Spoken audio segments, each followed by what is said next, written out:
తాత కొడుకు మనవడు ఆ పైది పేరాశ అనకూడచ్చో అనకూడదో అని నేను అనలేదు. కనీసం ఓపికండగా తాత తండ్రి మనవడు, తాత కొడుకు మనవడు ముగ్గురు పేటేసి కూర్చొని సంధ్యావందనం చేసుకుంటుంటే, ఇంటి పెద్ద ఆవిడ వాళ్ళు ముగ్గురు సంధ్యావందనం చేసుకుంటుంటే ఆవిడ చల్ల చిలుక్కుంటూ వంట చేస్తుంటే, దాని ముందు సాటండి లక్షలు వేలు కోట్లు. ఏమి మహదైశ్వర్యం అది. అది ఐశ్వర్యం అంటే ఏంటి? కాబట్టి కొడుకు కొడుకే, తండ్రి తండ్రి. దానికన్నా ఇంకా ఏదో గొప్పదనుకున్న వాళ్ళకి ఒక నమస్కారం. కాబట్టి అటువంటి అనిమిషనాథుడైనటువంటి వాడు, కనురెప్పలు పడని దేవతలకు తండ్రి అయినటువంటి ఇంద్రుడు అర్జునుణ్ణి కౌగలించుకుని పులకాంకితగాత్రుడై మురిసిపోయాట. అంటే ఇంద్రుడే అంత ఆనందాన్ని పొందితే లోకంలో ఏ తండ్రి ఆ ఆనందాన్ని పొందాలని కోరుకోడు. ఐరావతం యొక్క కుంభస్థలం మీద తరచుగా తన అరచేతితో కొట్టి దాన్ని అటు ఇటు నడిపించడంలో కఠినమైనటువంటి ఆ ఏనుగు యొక్క కుంభస్థలం రాపిడి చేత కాయలు కాచి కరుపు తేరినటువంటి తన చేత్తో అర్జునుడి యొక్క సర్వాంగములను స్పృశించి ఓసారి చేయి పట్టుకుని ఓసారి వీపు మీద చెయ్యేసి, అబ్బా ఏమి భుజాలు మా వాడివి, వీటికే కట్టుకుంటాడు అక్షయ బాణతూణీరాలు అని ఓసారి ఆ భుజాలు ముట్టుకుని, అబ్బా ఎంత పెద్ద వీపురా మా వాడిది, కవచం కట్టుకుంటే అందుకే అంత అందంగా ఉంటాడు అని ఆ వీపు ముట్టుకుని ఆ కొడుకుని 10 మాటలు ముట్టుకుంటే, అసలే కరుకు తేరిన చెయ్యేమో ఆ చెయ్యి మీద పడుతుంటే నాన్నగారు పిచ్చి ప్రేమతో ముట్టుకుంటున్నారని అర్జునుడు నిరోధించకుండా ఊరుకుంటే ఆ ముట్టుకుని ముట్టుకుని ముట్టుకుని ముట్టుకుని మురిసిపోతున్నట్ట ఇంద్రుడు. ఒకే ఆసనం మీద తండ్రితో కలిసి అర్జునుడు కూర్చునుంటే అక్కడ ఉండేటటువంటి అప్సరోగణములన్నీ కూడా బంగారు దండములు కలిగినటువంటి చామరాలు పట్టుకుని ఆ దేవతలు, గంధర్వులు, సిద్ధులు, విద్యాధరులు మొదలైనటువంటి వారు ఆ అర్జునుడికి ఇంద్రుడికి పూజ చేస్తూ ఆ చామరాలు వేస్తూ వాళ్ళని సంతోషపెడుతున్నారట. చామరం ఎందుకు వేస్తారు అంటే బడలిక నుండి విశ్రాంతి కలుగుతుంది. చామర సేవ అని అది ఒక్క దేవతలకే చేస్తాం. లేకపోతే విష్ణువాంశ లేనివాడు పృథివీపతి కాడు కనుక పూర్వం మహారాజులకు వేసేవారు చామరం. ఆ చామరం వేశారు అంటే ఈశ్వరుడికి బడలిక తీరుతుంది. పరమేశ్వర మూర్తికి కూడా ఆకలి ఉంటుంది.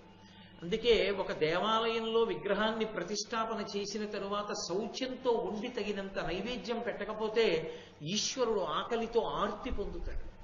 అందుకే కామకోటి పీఠాధిపత్యం వహించిన మహాపురుషులు పరమాచార్య స్వామి తరచుగా ఒక మాట చెప్పేవారు, కొత్త దేవాలయాలు కట్టేకండి, ఉన్న పాడుపడిపోయిన దేవాలయాలు పునరుద్ధరించండి అనేవారు. కొత్త కొత్త దేవాలయాలు కట్టేయడం చాలా తేలికే. కట్టిన దగ్గర నుంచి అందులో కాస్త శ్రీ సూక్త పురుష సూక్తాలతో అభిషేకం చేయడానికి నమక చమకాలు వచ్చిన వాడు కూడా అర్చకుడుండడు. అర్చకుడుంటే ఆ దేవాలయంలో నైవేద్యం పెట్టడానికి తగినటువంటి సాధన సంపత్తి ఉండదు. ఆ వంట చేయడానికి ఓ వంటశాల, అందులో శౌచంతో వంట చేసి స్వామికి తీసుకొచ్చి అన్నాన్ని నైవేద్యం చేయడం, ఏదో కూర నైవేద్యం పెట్టడం చేసేవాడు ఉండడు. ఒక్కొక్క విగ్రహం యొక్క శక్తి అంత ఎందుకు నిలబడుతుందో తెలుసా? అక్కడ చేసేటటువంటి నైవేద్యం వల్ల నిలబడుతుంది. మీరు చూడండి, వెంకటాచలము, శ్రీశైలము మొదలైనటువంటి క్షేత్రములకు ఆ శక్తి నిలబడడానికి కారణాల్లో ఒకటి అక్కడ జరిగేటటువంటి రాశి నైవేద్యం. దానికి కూడా ఆగమంలో విశేషమైనటువంటి ఫలితం ఉంటుంది. కాబట్టి అక్కడ చేసేటటువంటి పనికి అంత విశేషం ఉంటుంది. భగవంతుడు కూడా బడలిపోతాడు. ఆయనకి తీసుకెళ్ళి మనం అభిషేకం చేసేస్తే చేతిలో దొరికింది కదా అని బిందెను అలా పోసేస్తాం, మళ్ళీ వెంటనే పదార్థం పోసేస్తాం. ఆయన కూడా అలిసిపోతాడు. అలసట కలిగితే భగవంతునికి అలసట తీరాలి అంటే చామరం వెయ్యాలి. అందుకే చామరం వెయ్యడం అనేటటువంటిది అద్భుతమైన సేవల్లో ఒకటి. ఆ చామరం ప్రతి దేవాలయంలో ఉండాలి, ప్రతి ఇంట్లో ఉండాలి. ప్రతి ఇంట్లో ఉండి చామరం వెయ్యాలి. ఈశ్వరుడు విశ్రాంతి పొందుతాడు, సంతోషిస్తాడు ఆయన. అందుకని ఆ చామరం వేశారు ఇంద్రుడికి, అర్జునుడికి. సభలో పరిచయాలన్నీ పూర్తయిపోయాయి. నాయన కాసేపు సంతోషిద్దుగానివి అని గంధర్వ సంగీత గోష్ఠి ఎందు కూర్చోబెట్టాడు తీసుకెళ్లి ఇంద్రుడు. ఆయనకు కూడా మరి సంతోషం ఉంటుంది కదూ, కొడుకు సేద తీరాలని. అందుకని తీసుకెళ్ళి అది గంధర్వ సంగీత గోష్ఠి, గంధర్వ సభ అన్న మాటకు అర్థం ఏమిటో తెలుసా? గంధర్వులు, అందుకే గాంధార వేదము అని పిలుస్తుంటారు, గాంధర్వ వేదము అంటుంటారు. ఆ గంధర్వులు ఎప్పుడూ ఆడుతూ పాడుతూ సంతోషంగా గడుపుతుంటారు వాళ్ళు. ఆ గంధర్వులు భూమికి దగ్గరలోనే తిరుగుతూ ఉంటారు. కానీ వాళ్ళ యొక్క ఆట పాట అవి మనకి వినపడవు. కొన్ని ప్రదేశాల్లో మాత్రం వినపడుతుంది. ఇప్పటికీ వినపడుతుంది అంటారు. అరుణాచలంలో అక్కడికి వెళ్ళి కూర్చున్నటువంటి వాళ్ళకి కొండ మీద చీకటి పడిపోయిన తర్వాత ఒకానొకప్పుడు ఆ దక్షిణామూర్తి కూర్చున్నటువంటి సభకి వచ్చి దేవతా స్త్రీలు నృత్యం చేస్తే వాళ్ళ గజ్జల చప్పుడు, వాళ్ళు పాడిన పాటలు వినపడేవి. ఏం చాడ్విక్ అని ఒక ఆవిడ రికార్డ్ చేసింది దాన్ని. అది రికార్డ్ అయితే తీసుకొచ్చారు. భగవాన్ రమణుల దగ్గర వినిపించింది ఆవిడ. అవును, ఇది దక్షిణామూర్తి సభలో గంధర్వులు పాడే పాట అని చెప్పారు ఆయన. ఆ గంధర్వులు ఎప్పుడూ ఆడుతూ పాడుతూ ఉంటారు. దాన్ని తన యొక్క తపశ్శక్తితో దర్శనం చేశాడు భరతముని. చూసి గంధర్వులు ఇలా ఆడతారు, ఇలా పాడతారు అని నట్టువాంగంతో ఆ నృత్యం ఎలా చెయ్యాలో భరతముని రచన చేశాడు. గంధర్వుల యొక్క ఆట పాట అంత గొప్పవి. వాళ్ళు సహజంగా ఉల్లాసంగా ఉంటారు. ఎందుచేత అంటే నృత్యమునందు లాస్య ప్రకటన మనకు ఎంతో గొప్ప స్థితి ఉంటుంది.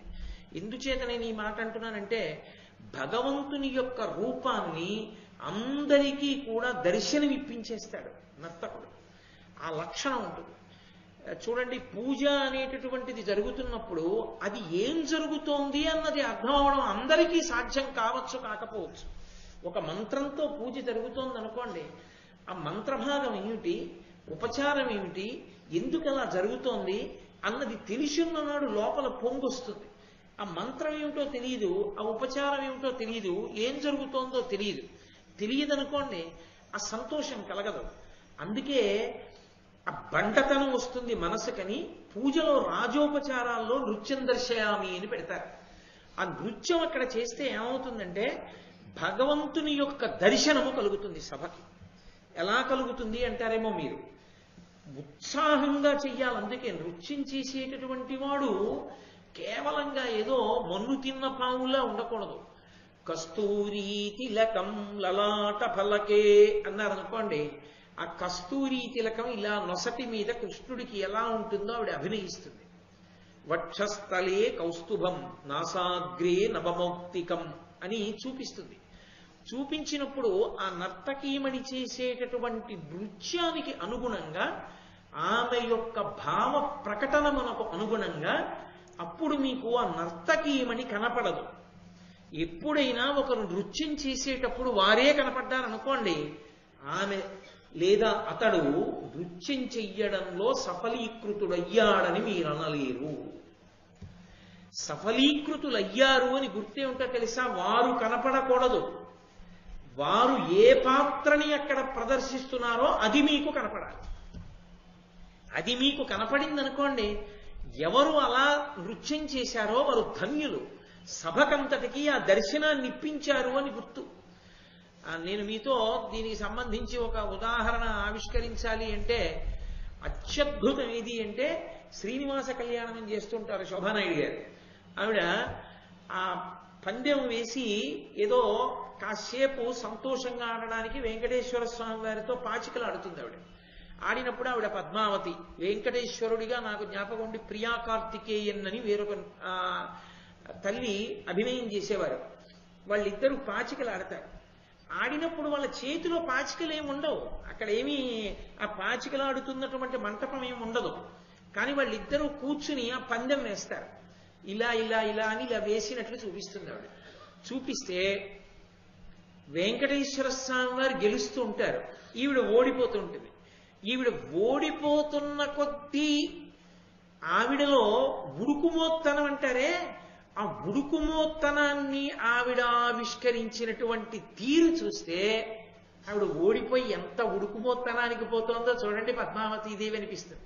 ఆ భృగు వచ్చి తన్నేడనుకోండి, ఆ తన్నేడన్న కోపంతో వెంకటేశ్వర స్వామి వారు ఎంత బ్రతిమాలినా స్వామి నేనుండ వైకుంఠమందు అంటూ అదే మాట వినపడుతుండగా ఆవిడ నేను ఉండను నేను వెళ్ళిపోతానని చెప్పి కోపంతో ఆయన చేతులు తోసేసి ఆఖరికి సభ నుండి నిష్క్రమిస్తుంది ఆవిడ రంగస్థలం నుంచి. అంటే ఆవిడ కొల్హాపురం వెళ్ళిపోయిందనమాట. వెళ్ళిపోతున్నప్పుడు మీకు కేవలంగా శోభానాయుడు గారు కనపడరు. శోభానాయుడు గారికి బదులుగా శ్రీ మహాలక్ష్మి కనపడుతుంది. లక్ష్మీ విష్ణువుల సంవాదం కనపడుతుంది. అబ్బా, లక్ష్మీదేవి ఆడితే ఇలా ఉంటుంది, ఇలా ఉందనిపిస్తుంది. గరుత్మంతుడు ఉండడు. గరుత్మంతుడిలా చేతులాడిస్తూ ఒకళ్ళు ముందెడుతూ ఉంటారు. కూర్చుని వెడుతుంటే ఎలా వెడతారో అలాగే వెడతారు పద్మావతి శ్రీనివాసుడు అభయహస్తం అంటే. అది చూసినప్పుడు మనం మమేకం అయిపోతాం. అప్పుడు శోభానాయుడు గారు కనబడరు. ఇవన్నీ వేసేసి ఆవిడ అలంకారం అంతా తీసేసి మళ్ళీ వేదిక మీదకి ఒక శాలువా కప్పుకుని ఏదో పరిచయం చేసినప్పుడు వచ్చారనుకోండి, ఈ తల్లి ఇన్ని చేశారని ఆశ్చర్యపోయి చూస్తాం. అంత గొప్ప అభినయం చేయగలరు. అందుకే అంతర్జాతీయ స్థాయిలో కూచిపూడి వైభవాన్ని నిలబెట్టగలిగింది ఆ తల్లి. కాబట్టి ఎందరో ఉన్నారు, నేను ఆ ఉదాహరణకి ఆ తల్లి పేరు చెప్పాను. కాబట్టి అలా సభకి భగవంతుని యొక్క రూపాన్ని తీసుకొచ్చి చూపిస్తారు ఆ నృత్యంలో. ఆ చూపించగలిగినటువంటి ప్రజ్ఞ ఆ గాంధర్వ వేదం గంధర్వుల యొక్క ఆటపాటల్లోంచి తీశాడు భరతముని దివ్య దృష్టి చేత. అలా తీయగలిగినటువంటి స్థితి ఆయనకి లభించింది. మహానుభావుడు గొప్ప తపస్వి కనుక ఆ గంధర్వులే ఆడుతున్నారు, పాడుతున్నారు ఒక సభలో. ఎవరి కొరకు? అర్జునుడి కొరకు. ఎవరా అర్జునుడు? ఇంద్రుడి కొడుకు. ఇంద్రుడు స్వయంగా ఆహ్వానించాడు అమరావతికి. చూడవయ్యా అని తీసుకెళ్లి కూర్చోబెట్టాడు. ఇప్పుడు వాళ్ళు ఎంత ఉత్సాహంగా ఆడి పాడతారు ఆయన చూసి సంతోషించాలని. అందుకని పాకశాసను పనుపున పాట్టుడొక్క మణిమయంబైన మహనీయ మందిరమున ఎలమి గంధర్వ సంగీత హృద్యగోష్ఠి నుండి చెవులకు ఉత్సవం పొందుచుండా. చెవులకు ఉత్సవం జరుగుతోందా అన్నట్టుగా పాడుతున్నటువంటి పాటలతో కూడుకున్నటువంటి గంధర్వుల యొక్క సంగీత సభ ఒక మణిమంటపంలో జరుగుతుంటే ఇంద్రుడి యొక్క పనుపున అర్జునుడు అక్కడికి వెళ్లి కూర్చుని ఆ సభలో జరుగుతున్నటువంటి సంగీత విభావరిని విన్నవాడై పరమ సంతోషాన్ని పొందాడు. పాకశాసను పనుపున అంటారు. పాకశాసనుని యొక్క అనుజ్ఞ మేరకు ఇంద్రుడికి పాకశాసనుడు అని ఒక పేరు. ఆ పేరు ఎందుకు వచ్చింది అంటే వృత్రాసురుడు అనబడేటటువంటి రాక్షసుని యొక్క సోదరుడికి పాకాసురుడు అని పేరు. ఆ పాకాసురుణ్ణి ఇంద్రుడు చంపాడు కనుక పాకశాసనుడు అని పేరు వచ్చింది. ఇంకొకటి, యజ్ఞయాగాది క్రతువులు చేసినప్పుడు ఆ హవిస్సు గుచ్చుకుని అందరినీ రక్షించేటటువంటి లక్షణం ఉన్నవాడు కనుక కాదు. ఒకానొకప్పుడు మీరు ఏడవకండి అంటూ మరుత్తులు గర్భంలో ఉండగా అదితి గర్భములో ఉన్నటువంటి పిల్లలని ముక్కలుగా కొట్టి గర్భరక్ష చేసినటువంటి వాడు కనుక పిల్లల్ని అదితి ప్రార్థన మేరకు రక్షించినటువంటి వాడు కనుక పాకశాసనుడు అని పేరు వచ్చింది. కాబట్టి ఆ పాకశాసనుడైనటువంటి ఇంద్రుని యొక్క ఆనుజ్ఞ మేరకు అర్జునుడు ఆ సంగీత సభలో కూర్చుని గంధర్వుల యొక్క గోష్ఠిని విన్నాడు. ఆ అర్జునుడు చంద్రోదయ వేళ అయిపోయింది. తన చెయ్యవలసినటువంటి నిత్యకృత్యాలు పూర్తి చేసుకున్నవాడై విశ్రాంతి తీసుకోవడానికి ఒక అద్భుతమైనటువంటి శయనాగారాన్ని ప్రవేశించి హంసతూలికా తల్పం మీద పడుకుని ఉన్నాడు. ఆయన ఇంకా నిద్రపోలేదు. పడుకుని ఉన్నటువంటి సమయంలో దేవవేశ్య అయినటువంటి ఊర్వశి, ఆ ఊర్వశి మహాచమత్కారం.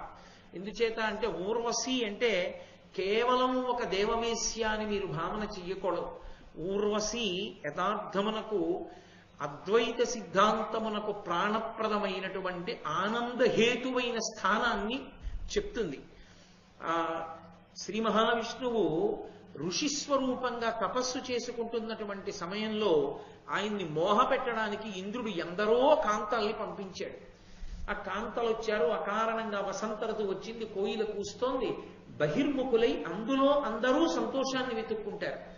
కానీ శ్రీ మహావిష్ణువు కళ్ళు విప్పి చూసి ఆ నృత్యం చేస్తున్నటువంటి అప్సరోగణం మీద మనసు పోనివాడై తన తొడని చరిచారు. చరిస్తే తొడలోంచి ఒక అందగత్తె బయటికి వచ్చింది. ఊరువులలోంచి బయటికి వచ్చింది కాబట్టి ఊర్వశి. ఎక్కడుంది అసలు ఆనందం అంతా? ఆమె అందం ముందు మిగిలిన వాళ్ళ అందం ఎందుకు సరిపోలేదు, వాళ్ళు సిగ్గుపడి వెళ్ళిపోయారు. అంటే అసలు నిజమైన ఆనందం ఎక్కడున్నది అంటే మనలో ఉన్నది, బయట లేదు అని చెప్పేటటువంటి అంతర్లీనమైన సిద్ధాంతమునకు ప్రతీక ఊర్వశి. ఊర్వశి విష్ణువు యొక్క ఊరువుల నుండి ఉద్భవించినది, మహాందగత్తె. కాబట్టి పురూరవుడంతటి వాడు కొంతకాలం ఆమెతో ఉన్నందుకు మతిపోయినటువంటి వాడై ఆ ఊర్వశి కోసం తిరిగి తిరిగి తిరిగి తిరిగి ఒకటిగా ఉన్న అగ్నులు త్రేతాగ్నులన్న పేరుతో మూడవడానికి కారణం ఈ ఊర్వశిని మరిచిపోలేక ఆయన చేసి 2 వెదురు కర్రల్ని పెట్టి ఆయన రాపాడించినటువంటి స్థితి వలన త్రేతాగ్నులు పుట్టే. అది వేరు కథ అనుకోండి, ఇప్పుడు దాన్ని నేను స్పృశించానంతే. కాబట్టి ఆ ఊర్వశి అంత విశేషమైనటువంటి తల్లి. ఆమె దేవవేశ్య. ఆమె అర్జునుడు నిద్రించవలసినటువంటి ఆ అంతఃపురం యొక్క సౌధంలో ఆయన ఉన్నటువంటి గదిలోకి ప్రవేశించింది. ప్రవేశించగానే అర్జునుడు లేచి నిలబడ్డాడు. నిలబడి గబగబా వెళ్ళి నమస్కారం చేసి, నన్ను పుత్రస్నేహంబున మనమున మన్నించి శుభ సమగ్రుని చేయన్ చనుదించి తీవు ముదమున జనయిత్రీ ఏను కృతార్థ జన్ముడనైతిన్ అన్నాడు.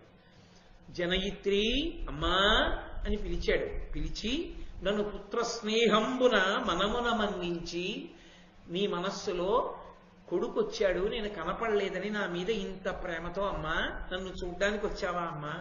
శుభ సమగ్రుని చేయన్. అమ్మ యొక్క దర్శనం చేత ఏ కొడుకైనా శుభ పరంపరలని పొందుతాడు కదా అమ్మ ఆశీర్వచనంతో. అమ్మ ఆశీర్వచనం అంటే పరబ్రహ్మము యొక్క ఆశీర్వచనం కదా. అమ్మా నన్ను అనుగ్రహించడానికి వచ్చావా అమ్మా ఇంత ప్రేమతోటి? నేను కృతార్థుడనైతిన్ అమ్మా, నేను కృతార్థ జన్ముడనైతిన్, నా జన్మయే కృతార్థత పొందిందమ్మా అన్నాడు. తల్లిని చూడడం అంత గొప్ప విశేషమా? అది కాదు. వంశకర్త యొక్క భార్య అన్నది అర్జునుడి యొక్క భావన. వంశకర్తల యందు అంత గౌరవాన్ని పొంది ఉండాలి అని. యథార్థానికి అసలు వంశవృక్షము అని ఉంటుంది. చాలా వరకు ముందు తాతలు తాతలు తాతలు తాతలు తాతలు ఆ విశేషం, వాళ్ళ గోత్ర ఋషులు, ఆ ఋషుల చరిత్ర తెలిసి ఉండాలి. మా గోత్రంలో ఋషులు వీళ్ళండి అని నేను అన్నాను అనుకోండి, ఏమంటే ఆ గోత్రంలో ఆ ఋషి గొప్పతనం ఏమిటండి అని ఎవరన్నా అడిగారు అనుకోండి, ఏమో నాకు కూడా తెలియదు అన్నాడు అనుకోండి, వాడు కృతజ్ఞుడు. వాళ్ళు వంశకర్తలు, వాళ్ళు వంశంలో ముందు ఉన్నటువంటి మహానుభావులు కాబట్టి వాళ్ళు జననీ జనకులతో సమానం. అటువంటి వాళ్ళ గురించి తెలిసి ఉండాలి. కాబట్టి వంశకర్త అయిన పురూరవుని భార్య, అందుకుని జనయిత్రి తల్లి ఊర్వశి. అందుకని అమ్మా నీకు నమస్కారం అమ్మా అన్నాడు. అంటే ఊర్వశి అంది, అనుపమ శౌర్య నీదు సముదగ్ర గుణంబులు నారదాది సన్మునివరులెల్ల చెప్పగా ప్రమోదమునన్ భవదీయ సంగమం మనిషము కోరుచుందగ ప్రియంబున వచ్చితి నేను కొరగానను జనియిత్రినంచు ఒక నాయము వల్కెదు వక్రభాషలను. అనుపమ శౌర్య, అనుపమ అంటే పోల్చడానికి తగిన వస్తువు లేనిది, ఉపమానము లేనిది అనుపమ. అటువంటి అనుపమమైనటువంటి శౌర్యము కలిగినటువంటి వాడా, నీ యొక్క సమగ్రమైనటువంటి గుణములను నారదాది మహర్షుల వలన నేను విన్నానయ్యా. విని ఎంతో సంతోషంతో నీతో సంగమ సుఖాన్ని పొందాలి అని దేవవేశ్యని కనుక నీ దగ్గరికి వచ్చాను. ఇదెక్కడి ధర్మం అయ్యోయ్, నేను నీతో సంగమ సుఖాన్ని అపేక్షించి వస్తే నువ్వు నన్ను తల్లి అని సంబోధిస్తున్నావు, అలా కుదురుతుందా అని అడిగింది ఆవిడ. అడిగితే నీకు ఏనాటి తల్లిని నిజము చెప్పుమా, అమర లోకంబు వేశ్యలమైన మాకు ఇట్టి తగవులు నడవ వహీన బాహువీర్య ఇచ్చట వావులు వెతకచనదు. ఇది ఇంద్రలోకం, నేను దేవవేశ్యని. ఈ లోకంలో వావి వరసలు ఉండవు. ఒక్కొక్క లోకానికి ఒక్కొక్క ధర్మం. ఇది కేవలం భోగముతో కూడుకున్నటువంటి లోకం, పశ్చిమ దేశాల్లాగా. కాబట్టి ఇది కేవలం భోగానికి సంబంధించినటువంటి లోకం. ఇక్కడ నేను దేవవేశ్యని, నేను నీకు తల్లినేమిటి? నీకు ఏనాటి తల్లిని నిజము చెప్పుమా, ఏనాడు నీకు తల్లినయ్యా నేను అసలు? నీ ఎలా అన్నావు అలా నేను అమ్మనని. అమర లోకంబు వేశ్యలమైన మాకు ఇట్టి తగబులు నడవ హీన బాహువీర్య, అపారమైనటువంటి భుజశౌర్యము కలిగినటువంటి వాడా, బల సంపత్తి కలిగిన వాడా, ఎందుకు నన్ను అమ్మా అని పిలిచావో ఏది చెప్పు? అర్జునుడు అన్నాడు, ఓహో ఇమ్మెయి ధర్మద్రోహోక్తులు పలుకతగుని దోసంబది కాదే. అమ్మా నేను ధర్మం చెప్పలేదని అనుకుంటున్నావా తల్లి? మా వంశకర్త అయినటువంటి పురూరవునకు నువ్వు భార్యవి, ఆయనకి నువ్వు భార్యవి, నాకు తండ్రి అయినటువంటి దేవేంద్రుడి దగ్గర పరిచారికవి. ఆయన నీ నృత్యాన్ని చూస్తూ ఉంటారు, ఆయన దగ్గర నువ్వు వేశ్యవి. కనుక అమ్మా నీవు నాకు తల్లివి కావా, నువ్వు నాకు తల్లివే అయినప్పుడు నేను నిన్ను వేరొక బుద్ధితో ఎలా చూడడం కుదురుతుందమ్మా, దోషభూయిష్టం కదా. క్షత్రియులకు దక్షిణ నాయకత్వం అనేటటువంటిది లోకంలో ఉన్నా, ఒకరికన్నా ఎక్కువ మంది భార్యల్ని స్వీకరించడం అలవాటు ఉన్నా, నీవు తల్లివమ్మా, నీతో నీవు ప్రతిపాదించినటువంటి విశేషాన్ని జరపడం పొసగదు, కాబట్టి నన్ను మన్నించు అన్నాడు. ఎలా అంటే పురూరవుడు ఆయన ఇలా బుధులు అని నేను మొన్నటి రోజున మీకు సభాప్రపం చెప్తున్నప్పుడు చెప్పాను. ఆ పరమశివుని యొక్క పార్వతీదేవి కేళి జరుగుతున్న చోటికి వెళ్లి శాపాన్ని పొంది ఇలా ఐలవంశంబు అంటాడు కృష్ణ భగవానుడు. ఈ భూమి మీద ఉన్న వంశాలు చెప్తూ ఆడదానిగా మారిపోయాడు. మారిపోయి ఇలా అన్న పేరుతో తిరుగుతుంటే ఆయన బుధుడితో కలిపి సంగమ సుఖాన్ని పొందాడు ఆ ఇలాదేవి. ఆ ఇలా బుధుని యొక్క సంగమం వలన పురూరవుడు జన్మించాడు. ఆ పురూరవుడు ఈ ఊర్వశిని స్వీకరించాడు భార్యగా. ఒకానొకప్పుడు ఆయన వెడుతుంటే ఊర్వశి కనపడింది. ఆమె ఎందు మరులుగొన్నవాడై ఈ ఊర్వశిని భార్యగా స్వీకరిస్తే ఆవిడ ఒక నియమం పెట్టింది. నేను నీతో ఉంటాను, కానీ ఎప్పుడైనా నువ్వు నాకు దిగంబరుడిగా కనపడితే మాత్రం నేను వెళ్ళిపోతాను స్మా. ఆయన అంగీకరించాడు. ఒకానొక నాడు ఆ ఊర్వశికి ఇంకా తన లోకానికి తాను వెళ్ళిపోవలసిన సమయం ఆసన్నమైపోయింది. ఆవిడ దగ్గర చిన్న చిన్న లేడి పిల్లలు ఉండేవి, ఎప్పుడు ఆవిడతోనే తిరుగుతుండేవి. ఆ పడక గదిలో ఆవిడ పక్కన ఉన్నాయి ఆ లేడి పిల్లలు. అవి ఉండగా ఒక గంధర్వుడు వచ్చి ప్రచ్ఛన్న రూపంలో ఈ లేడి పిల్లల్ని పట్టుకుపోతున్నాడు. ఆ లేడి పిల్లలు కానీ కనపడకుండా పోతే నిన్ను వదిలిపెట్టేస్తానంది ఆవిడ. ఇంతటి చక్రవర్తిని నీ లేడి పిల్లలే రక్షించలేనా అన్నాడు. ఆ లేడి పిల్లల్ని పట్టుకుపోతుంటే ఊర్వశి వెళ్ళిపోతుందేమోనన్న తమకంతో ఒంటి మీద బట్ట లేదన్న విషయం చూసుకోకుండా పురూరవుడు పరిగెత్తాడు. నువ్వు నాకు దిగంబరుడిగా కనపడ్డావు కనుక నిన్ను విడిచిపెట్టేస్తున్నానని వెళ్ళిపోయింది ఊర్వశి. ఆ ఊర్వశి వెళ్ళిపోయిన తర్వాత అబ్బో దేవతల్ని ప్రార్థన చేశాడు, త్రేతాగ్నుల్ని సృష్టించాడు, తర్వాత మళ్ళీ ఊర్వశిని పొందాడు, ఆమె వలన సంతానాన్ని పొందాడు. అదిగో అందులోంచి వచ్చింది చంద్రవంశంలో ఈ పాండవుల వంశం యొక్క ప్రారంభం కూడా. అందుకని నువ్వు మా వంశకర్త యొక్క భార్యవి, కాబట్టి నువ్వు నాకు తల్లివి.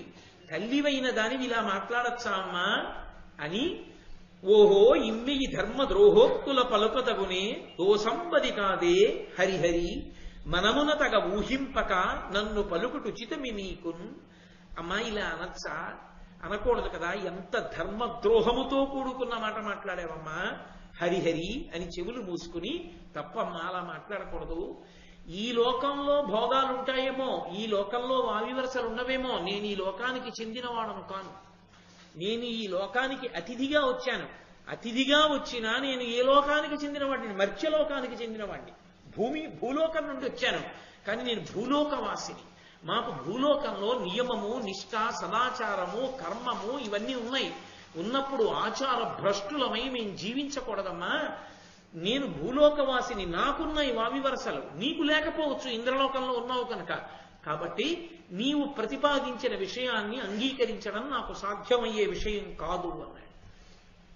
అంటే ఊర్వశి అంటే ఆచారకాండకు ఎంత ప్రాధాన్యతని చూపిస్తోందో భారతం మనకు అర్థమవుతుంది.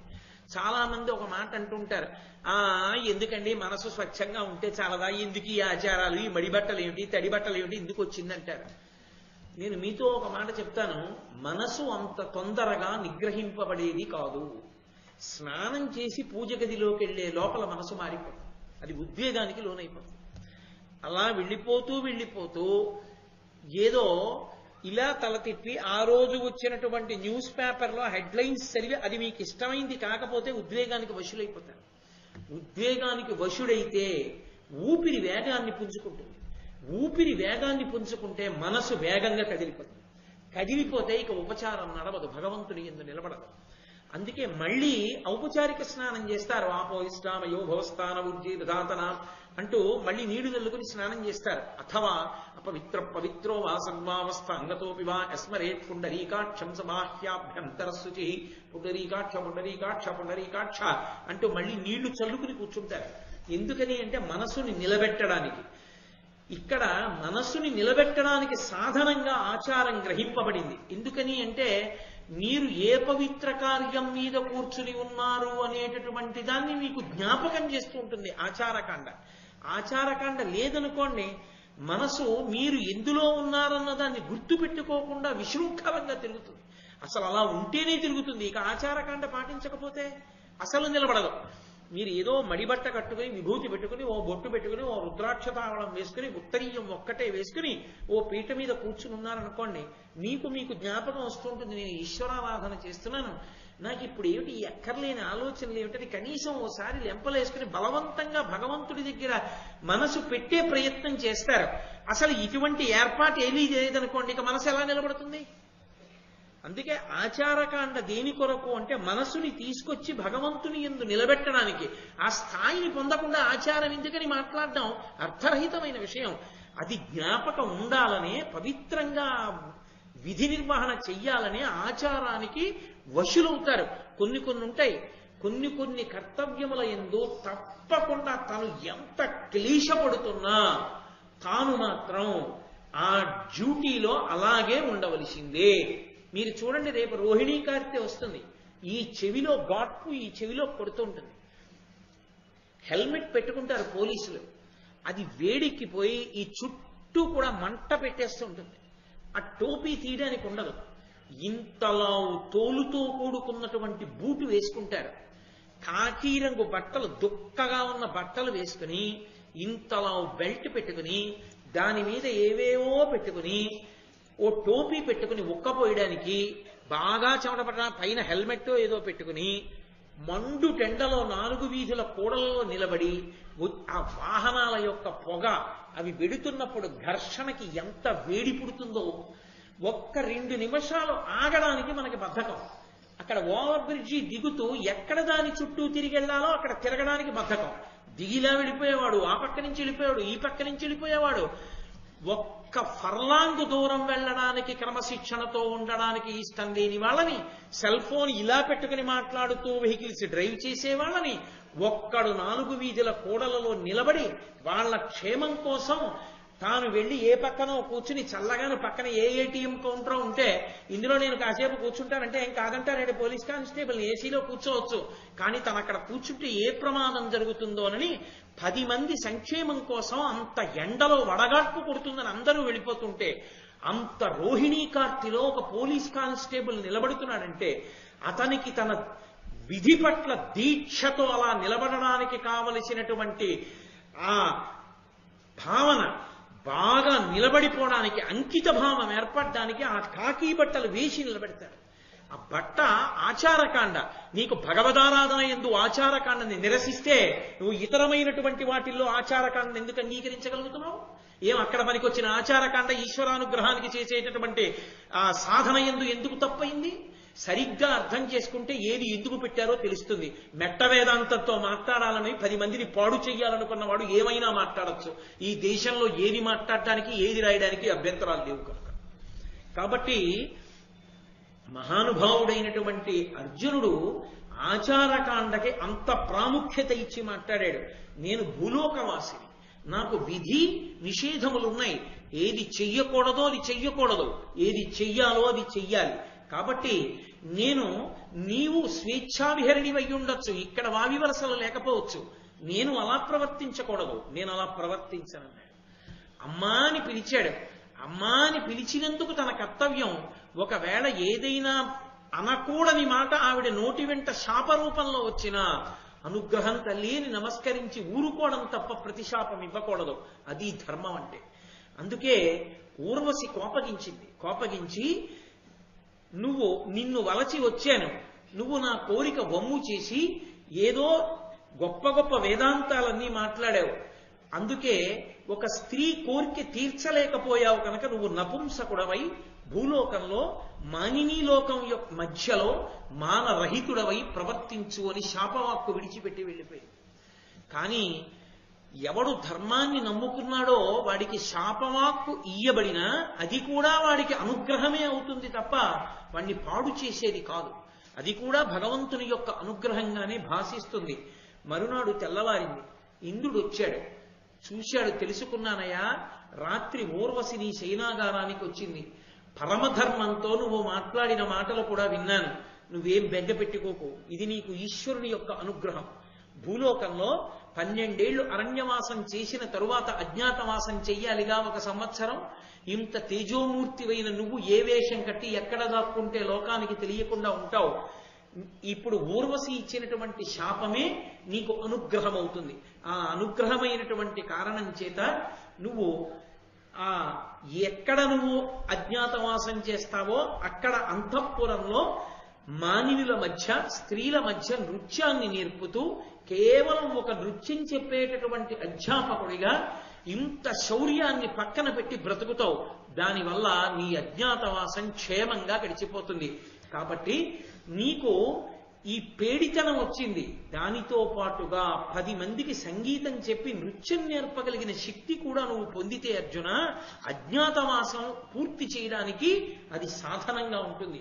కాబట్టి ఈ అరణ్యవాస కాలాన్ని దానికి అనువుగా మీరు ఉపయోగించుకోండి. ఎలాగో 12 ఏళ్లు నువ్వు అంతఃపురంలో ఉండక్కర్లేదు, యుద్ధాలు చేయక్కర్లేదు, పరిపాలన చెయ్యక్కర్లేదు, ఈ కాలాన్ని సద్వినియోగం చేసుకోండి అన్నాడు. అని వజ్రాస్త్రమాదిగా వరదుడై వివిధ దివ్యాస్త్రముల్ పార్థున కమరనిచ్చి తత్ప్రయోగంబులు తద్రహస్యంబులు తన్నివర్తనములు దడయ కపుడ దయనుపదేశించి దారుణాహవములంద విజేయ వీర్యుండవము పేర్మినని మహాసౌహార్ధుడై చిత్రసేనుడన్ గంధర్వ పతితోడ గారవమున వజ్రధరుడు గీత వాద్య నృత్యంబులు గరప పంచబార్థుగడగి ఇట్టు అమరనాథునొద్దన అర్జునుండుండా ఏ నేడులరిగే ఇట మహీతలమున.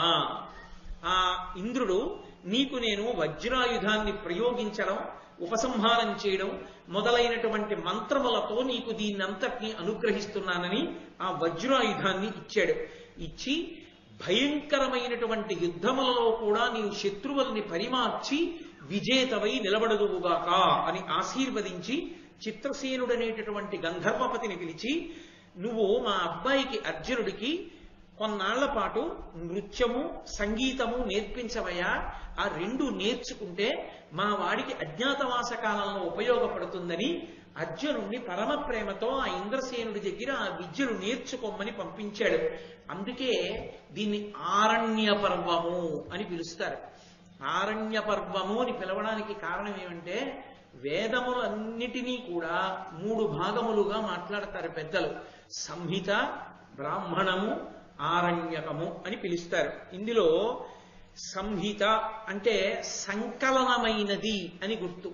ఒక వేదంలో ఉండేటటువంటి మంత్రాలు చెల్లాచెదరుగా అటు ఇటు పడి ఉన్న వాటినన్నింటినీ తీసుకొచ్చి సంకలనం చేసి దేన్ని ఎక్కడ దేని తర్వాత చదవాలో ఏర్పాటు చేసి కూర్పు చేసి పెట్టినటువంటి విధి విధానములకు దాన్ని సంహితాభాగము అని పిలుస్తారు. ఈ సంహితాభాగాన్ని వేదంలో మళ్ళీ తీసుకొచ్చి బ్రాహ్మణాలుగా మారుస్తారు. బ్రాహ్మణాలుగా మార్చడము అంటే ఒక్కొక్కరికి ఒక్కొక్క కోరిక ఉంటుంది. ఒకడు సంతానాన్ని పొందాలనుకుంటాడు, ఒకడు యుక్తమైనటువంటి యువతిని వివాహం చేసుకోవాలనుకుంటాడు, లేక ఒక ఆడపిల్లకి మంచి వరుడు కావాలని కోరుకుంటుంది, కొంతమందికి ఐశ్వర్యం కావాలని కోరుకుంటుంది, కొంతమందికి ఇల్లు కట్టుకోవాలని కోరుకుంటుంది. ఏ కోరిక కలిగినప్పుడు ఏ దేవతని ఎలా ఉపాసన చెయ్యాలో, హోమం ఎలా చెయ్యాలో, అందులోకి హవిస్సు ఎలా ఇవ్వాలో, ఏ లఘుగాయత్రితోటి స్వాహాకారాన్ని కలపాలో, బ్రహ్మస్థానంలో ఉన్నటువంటి వ్యక్తి యజ్ఞ నిర్వహణ యందు ఆ హోమ ప్రక్రియ యందు ఎటువంటి జాగ్రత్త తీసుకోవలసి ఉంటుందో ఈ విధి విధానాన్నంతటినీ చెప్పి మంత్రాన్ని హోమ ప్రక్రియగా మార్చి అందులో అనుసంధానం చేసినటువంటి మంత్రముల చేత ప్రీతి పొందిన దేవతల యొక్క అనుగ్రహము చేత ఆ యజమానుల యొక్క కామ్యములను తీర్చడానికి వీలుగా సంహిత యందున్నటువంటి మంత్రభాగాన్ని ఆరాధనా ప్రక్రియగా మార్చినటువంటి విధి విధానములకు బ్రాహ్మణములని పేరు. వాటిని బ్రాహ్మణాలు అని పిలుస్తారు. 3వది ఉంటుంది, వాటిని ఆరణ్యకములు అంటారు. ఆరణ్యకములు అసలు యజ్ఞం ఎందుకు చెయ్యాలి, యాగం ఎందుకు చెయ్యాలి, హోమ ప్రక్రియ ఇలా ఎందుకుంటుంది, వేదంలో మంత్రభాగం అలా ఎందుకుంటుంది, వేదంలో ఎక్కడెక్కడ ఏ ఏ మంత్రాలు ఉంటాయి, ఈ మంత్రాల వెనక ఉండే తాత్పర్యం ఏమిటి, దీన్ని బాహ్యంలో కర్మాచరణకి ఉపయోగించినట్టుగా లోపల జ్ఞానావిర్భావము కొరకు ఎలా ఉపయోగించవచ్చు, వీటి తాత్పర్యం ఏమిటి, వీటి తాత్పర్యం ఎలా లోపల మననం చెయ్యాలి అని ప్రశాంతంగా ఏకాంతంగా ఉండడానికి అనువైనటువంటి ప్రదేశాన్ని ఎంచుకుని అక్కడ కూర్చుని వీటినన్నింటినీ కూడా పవిత్రమై తానుండి శౌచముతో ధ్యానము చేసి జ్ఞానమును పొందడానికి వీలైనటువంటి స్థితిని పొందడానికి యోగ్యమైన ప్రక్రియను అందించేటటువంటి స్థితికి ఆరణ్యకమని పేరు.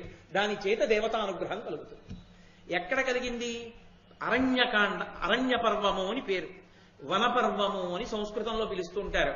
అదే ఆరణ్య పర్వం అయింది. ఎందుకయింది ఆరణ్య పర్వం? అరణ్యంలో ప్రవేశించింది మొదలు గంగానది ఒడ్డుకి వెళ్ళగానే నిత్యాగ్నిహోత్రీకులైనటువంటి వారు నిరంతరము వేదపఠనం చేసేటటువంటి కొన్ని వేల మంది బ్రాహ్మణులు ధర్మరాజు గారితో అరణ్యంలోకి వస్తానన్నారు. వాళ్ళందరికీ అన్నం పెట్టడం కోసం అన్నదాత అయినటువంటి ఆదిత్యుడి యొక్క అనుగ్రహాన్ని పొంది అక్షయ పాత్రని పొంది దానితో ఇన్ని వేల మంది బ్రాహ్మణులకు అన్నం పెడుతున్నారు. నియమం ఏమిటి? బ్రహ్మచర్యాన్ని పాటిస్తూ కృష్ణాజినాన్ని కట్టుకుని కందమూలాలు తింటూ వాళ్ళు అరణ్యంలో ఉండాలి. పరమ సాత్వికమైనటువంటి మునివృత్తిలో సాత్వికాహారం తింటూ రాజసమైనటువంటి గుణాలకి దూరంగా, అందుకే దానికి ఆరణ్యకములని పేరు. ఎక్కడో అరణ్యంలో ఏకాంత ప్రదేశంలో కూర్చుని ధ్యానం చేసి చింతన చెయ్యవలసినటువంటి విషయాల్ని పరమేశ్వరుడి అనుగ్రహంగా తమంత తాముగా వచ్చిన కొన్ని వేల మంది నిత్యాగ్నిహోత్రీకులైన బ్రాహ్మణులు వాళ్ళు ఉత్తినే కూర్చుంటారా? ప్రతిరోజు వేదాల్లోంచి మంత్రాలు చదువుతుంటే ధర్మరాజాదులు కూర్చుని ప్రశాంతంగా ఇంకొక పని లేదు కనుక ఈ మంత్రాలకు అర్థం ఏమిటి, ఈ హోమ ప్రక్రియకి అర్థం ఏమిటి, దీని వెనక ఉన్న తాత్పర్యం ఏమిటి, అదే వింటూ అదే ఆలోచిస్తూ దాని గురించే ధ్యానం చేస్తున్నారు. దాని గురించి ధ్యానం చేసి తెలుసుకున్నంత మాత్రం చేత దేవతల యొక్క అనుగ్రహం కలుగుతుంటుంది. అలా అనుగ్రహం కలిగినటువంటి కారణం చేత ఎవరికి ఏది అవసరమో అది సమకూరుతుంది. అందుకే ఆ ఆరణ్య పర్వంలోకి ప్రవేశించినదాదిగా ధర్మరాజు గారికి సూర్య భగవానుడి వల్ల అక్షయ పాత్ర వచ్చింది. అర్జునుడికి పరమశివ దర్శనమైంది, పాశుపతాస్త్రం వచ్చింది. యమధర్మరాజు గారి దర్శనమైంది, వరుణుడి దర్శనమైంది, అలాగే ఇంద్రుని యొక్క దర్శనమైంది, వరుణుడి దర్శనమైంది. వీళ్ళందరూ కూడా అనేకమైన అస్త్రములు ఇచ్చారు. ఏకంగా రథమెక్కి అమరావతికి వెళ్ళాడు, స్వర్గలోక దర్శనమైంది. ఇంద్రుడితో కలిసి అర్ధసింహాసనం మీద కూర్చున్నాడు. శాపం కూడా వరంగా పరిణమించింది. తదనంతరము వజ్రాయుధం అనబడేటటువంటి ఆయుధం కూడా తనకి దక్కింది, అస్త్రం దక్కింది. ఇది కాక అజ్ఞాతమాసం గడపడానికి వీలైనటువంటి రీతిలో కావలసినటువంటి నృత్య సంగీత విద్యలు చిత్రసేనుడు అనబడేటటువంటి గంధర్వుడి యొక్క అనుగ్రహం చేత లభిస్తున్నాయి. ఇవన్నీ రాజ్య పరిపాలన చేస్తుంటే అర్జునుడు నాట్యం నేర్చుకుంటూ సంగీతం నేర్చుకుంటూ కూర్చోగలడా? కూర్చోలేడు. ఆపద గట్టెక్కడానికి ఏది ఏది అవసరమో అవన్నీ దేవతానుగ్రహంగా సమకూడుతున్నాయి. అందుకని ఇది ఆరణ్య పర్వమైంది. కాబట్టి అరణ్య పర్వాన్ని వనపర్వాన్ని చదువుకోవడము అంటే వీళ్ళు ఏ అనుగ్రహాలు పొందుతున్నారో అది చదువుకున్న వాళ్ళు, అది విన్నవాళ్ళు కూడా అదే అనుగ్రహాన్ని పొందుతారు. అందుకు మహాభారతం చెప్పుకోవడం, మహాభారతం చదవడం, దేవాలయాల్లో మహాభారతం చెప్పడం అనేటటువంటిది విశేష ప్రక్రియగా ఎందుకు వచ్చిందంటే ఎక్కడ మహాభారతం చెప్పబడుతోందో అక్కడికి దేవతలందరూ వస్తారు. నేను చెప్తున్న మాట కాదది, పరమాచార్య వంటి మహాపురుషులు చెప్పిన మాట. దేవతలందరూ వస్తారు. వాళ్ళందరూ ఒక విశేషమైన పని చేసి వెళ్ళిపోతారు. ఎవరు మూల విరాట్ ఉంటారో వారి యందు తమ అనుగ్రహాన్ని నిక్షేపించి వెళ్ళిపోతారు. ఈ దేవాలయానికి తరువాతి కాలంలో వస్తారు భక్తులు, వాళ్ళ కోరికలు తీర్చమని దేవతానుగ్రహం అయ్యప్ప యందు నిక్షిప్తమవుతుంది. ఆ తర్వాత ఎవరు ఏ కోరికతో వచ్చినా వారికి కావలసిన అనుగ్రహం ఆయన నుండి ప్రసరణమవుతుంది. కాబట్టి కేవల మహాభారత ప్రవచనం చేత పఠనం చేత దేవతామూర్తులే శక్తివంతులవుతారంటే ఇక మనుష్యులు మహాభారతం వినకపోతే, మహాభారతం చదవకపోతే ఆ జీవితానికి అర్థమే ఉంటుంది. అందుకని ఆరణ్య పర్వం అంత శక్తివంతమైంది. కాబట్టి ఇలా నడుస్తుండగా స్వర్గలోకంలో ఆయన గడిపినటువంటి కాలం ఈ భూలోకంలో 5 సంవత్సరములకు సమానం. అప్పటికి 5 ఏళ్ళైపోయింది అర్జునుడు వెళ్ళి. ధర్మరాజాదులు ఎంత బెంగ పెట్టుకుని ఉంటారు? చాలా బెంగ పెట్టుకున్నారు. ఇలా ఉండగా ఒక రోజున రోమశ మహర్షి అనబడేటటువంటి మహర్షి ఇంద్రలోకానికి అమరావతి నగరానికి వచ్చి ఆ ఇంద్ర సభాప్రవేశం చేసి ఆ ఇంద్రుని యొక్క అర్ధసింహాసనం మీద కూర్చుని ఉన్నటువంటి అర్జునుణ్ణి చూసి, ఏమయ్యా ఆయన ఎవరు? అర్ధసింహాసనం మీద కూర్చున్నాడు. ఇన్ని మాటలు ఇంద్రలోకానికి వచ్చాను కానీ ఇంత గొప్ప సత్కారాన్ని పొందిన వ్యక్తిని నేను చూడలేదు, నాకు ఆ విశేషం ఏమిటో చెప్పమన్నాడు. అంటే ఇంద్రుడు, ఆయన ఆదిముని, అర్జునుడిగా ఉన్నాడు, నా కుమారుడు, ధర్మ సంస్థాపనార్థమని తగిన అస్త్ర సంపత్తిని పొందడానికి హిమవత్ పర్వతం మీద ఇంద్రకీలాద్రి మీద తపస్సు చేసి పరమశివుని యొక్క దర్శనాన్ని అనుగ్రహాన్ని పొందితే, ఇతర దేవతలు అనుగ్రహిస్తే అమరావతికి ఆహ్వానించి తీసుకొచ్చి అర్ధసింహాసనం ఇచ్చి గౌరవించారని ఆ విశేషాలన్నీ చెప్పి అర్జునుడి వచ్చి 5 సంవత్సరాలు అయిపోయింది. ధర్మరాజాదులు బెంగ పెట్టుకుని ఉంటారు. నువ్వు తరచు తీర్థయాత్ర చేస్తూ ఉంటావు కాబట్టి నువ్వు భూలోకానికి వెళ్ళి ధర్మరాజాదులకు అర్జునుడి యొక్క క్షేమవార్త తెలిపి అతను సమస్త అస్త్రశక్తులను పొందాడు అనేటటువంటి శుభవార్త చెప్పి ధర్మరాజుకి చిత్తశాంతి కలగడానికి తీర్థయాత్రకి తీసుకెళ్ళు అని చెప్పాడు. తప్పకుండా నేను ఈ ఉపకారం చేస్తానని రోమశ మహర్షి బయలుదేరారు. రోమశ మహర్షి ఒక ఆశ్చర్యకరమైనటువంటి స్థితి కలిగినటువంటి వాడు. ఆయన నిత్య బ్రహ్మచారి. ఆయన నిరంతరం తీర్థయాత్ర చేస్తుంటాడు, ఎప్పుడూ తీర్థయాత్ర చేస్తాడు. ఆయన తీర్థస్థలముల యందు నివాసం చేస్తూ ఉంటాడు. ఆయన చేసినటువంటి తీర్థయాత్రల చేత ఆయనకి ఎంత విశేషమైనటువంటి స్థితి ఏర్పడిందంటే, స్వేచ్ఛాగమనంతో ఆయన కోరుకున్న లోకానికి ఆయన వెళ్ళగలిగినటువంటి వాడయ్యాడు. అందుకని ఆయన అన్ని లోకాలకి వెడుతూ ఉంటాడు, చూస్తూ ఉంటాడు, వస్తూ ఉంటాడు. యథార్థానికి అసలు తీర్థయాత్ర ఎలా చెయ్యాలి అన్నది వినాలి అంటే రోమశ మహర్షి నోటి వెంట వినాలి. ఆ రోమశ మహర్షి ధర్మరాజు గారి దగ్గరికి వచ్చి ధర్మరాజు గారిని తీర్థయాత్రకి తీసుకెడతాడు ఆరణ్య పర్వంలోని. ఎందుకంటే ధర్మరాజు గారిని తీర్థయాత్రకి తీసుకెళ్లడం విన్నంత మాత్రం చేత మనం తీర్థయాత్ర చేసిన ఫలితం రాదు. అందున రోమశ మహర్షి చిత్రం ఏమిటంటే, ఆయనకి కొంతమంది శిష్యగణాలు ఉన్నాయి. ఆ శిష్యగణాలన్నీ కూడా రోమశ మహర్షులనే పేరు, వాళ్ళందరికీ కూడా రోమశులనే పేరు. ఆ రోమశులందరూ కూడా ఏ విధానాన్ని స్వీకరించారంటే తీర్థయాత్ర చేయడమే. వాళ్ళు ఎప్పుడూ తీర్థయాత్ర చేస్తూ ఉంటారు. ఇప్పటికీ శ్రీకాళహస్తి క్షేత్రంలో 2 గడపలు ఉంటాయి. మొదటి గడపకి రెండో గడపకి మధ్యలో రోమశ మహర్షి యొక్క శరీరాన్ని దాని కింద పెట్టారు అంటారు. అందుకే మొదటి గడప దాటి కంచు గడప దాటుతారు. దాటి లోపలికెళ్ళి ఒక్క శ్రీకాళహస్తి క్షేత్రంలో మాత్రం మన ఇష్టం వచ్చినట్టుగా లోపలికెళ్ళి దర్శనం చేసుకోకూడదు. అది వాయులింగం. దాని దర్శనం చేయడానికి మన శౌచం సరిపోదు. అందుకే గణపతి దగ్గర ఉంటుంది ఒక ప్రత్యేకమైనటువంటి నరమృగ స్వరూపం ఒకటి ఉంటుంది. దాన్ని ముట్టుకోవాలి. దాన్ని ముట్టుకుంటే శౌచ సిద్ధి కలుగుతుంది. అందుకే లోపలికెళ్ళి ఇలా ఎడం పక్కకి తిరగగానే అదే ఉంటుంది. దాన్ని ముట్టుకున్నప్పుడు కాళహస్తి దేవాలయంలోకి ప్రవేశించాలి. అంత పవిత్రమైన ప్రఖ్యాతమైన దేవాలయం మన ఆంధ్రదేశంలో ఉండడం మనందరం కూడా సంతోషించదగ్గ విషయం. అటువంటి శ్రీకాళహస్తి క్షేత్రంలో ఇప్పటికీ ఈ రోమశ మహర్షి యొక్క విగ్రహం ఉంది. మీరు కాళహస్తి క్షేత్రంలో రాజద్వారం దాటి బయటికి వచ్చేసిన తర్వాత ఇలా ఎడం పక్కకి తల తిప్పి చూస్తే అక్కడ ఉన్న గోడలో చిన్న గూడు ఉంటుంది. ఆ గూడులో ఒక ఋషి కూర్చుని తపస్సు చేసుకుంటూ ఉంటారు. ఆ విగ్రహమే రోమశ మహర్షి యొక్క విగ్రహం. ఆ రోమశ మహర్షి దేవేంద్రుడి పనుపున అర్జునుడు అస్త్ర సంపదనంతటినీ పొందాడు అనేటటువంటి శుభవార్తని పాండవులకు చెప్పడం కోసమని భూమండలం మీదకి రావడానికి ఉద్యుక్తులయ్యారు. ఈలోగా వేదవ్యాసుడు ధృతరాష్ట్రుడి దగ్గరికి వెళ్ళారు. వెళ్ళి, అర్జునుడు సమస్త అస్త్ర సంపదని పొందాడయా, సామాన్యమైన సంపద కాదు. మీరు అరణ్యవాసం చేయిస్తే ఏదో అరణ్యవాసం చేస్తూ నాశనం అయిపోతారని మీరు అనుకున్నారు. వాళ్ళు అలా ఏం చేయలేదు, ఆరణ్యవాసంగా మార్చుకున్నారు. దాన్ని మార్చుకుని అంతమంది యోగ్యులైన బ్రాహ్మణుల వలన, గురువుల వలన అనుగ్రహం పొంది పరమశివ దర్శనం చేసి పాశుపతాస్త్రాన్ని పొందాడు. దేవతల దగ్గర అస్త్ర సంపద పొందాడు. కాబట్టి ఇప్పుడు అర్జునుడు దుర్నిరీక్షుడు. భీముడే గద పట్టుకుని అర్జునుడు ఆ గాంధీవాన్ని పట్టుకుని వస్తే నీ కొడుకులు ఎక్కడ నిలబడతారయా, సర్వనాశనం అయిపోతారు. నా మాట విని ఇప్పటికైనా పాండవులకు మేలు చెయ్యమని చెప్పి వెళ్ళిపోయారు. ఈ మాట వినగానే సంజీవుణ్ణి పిలిచాడు.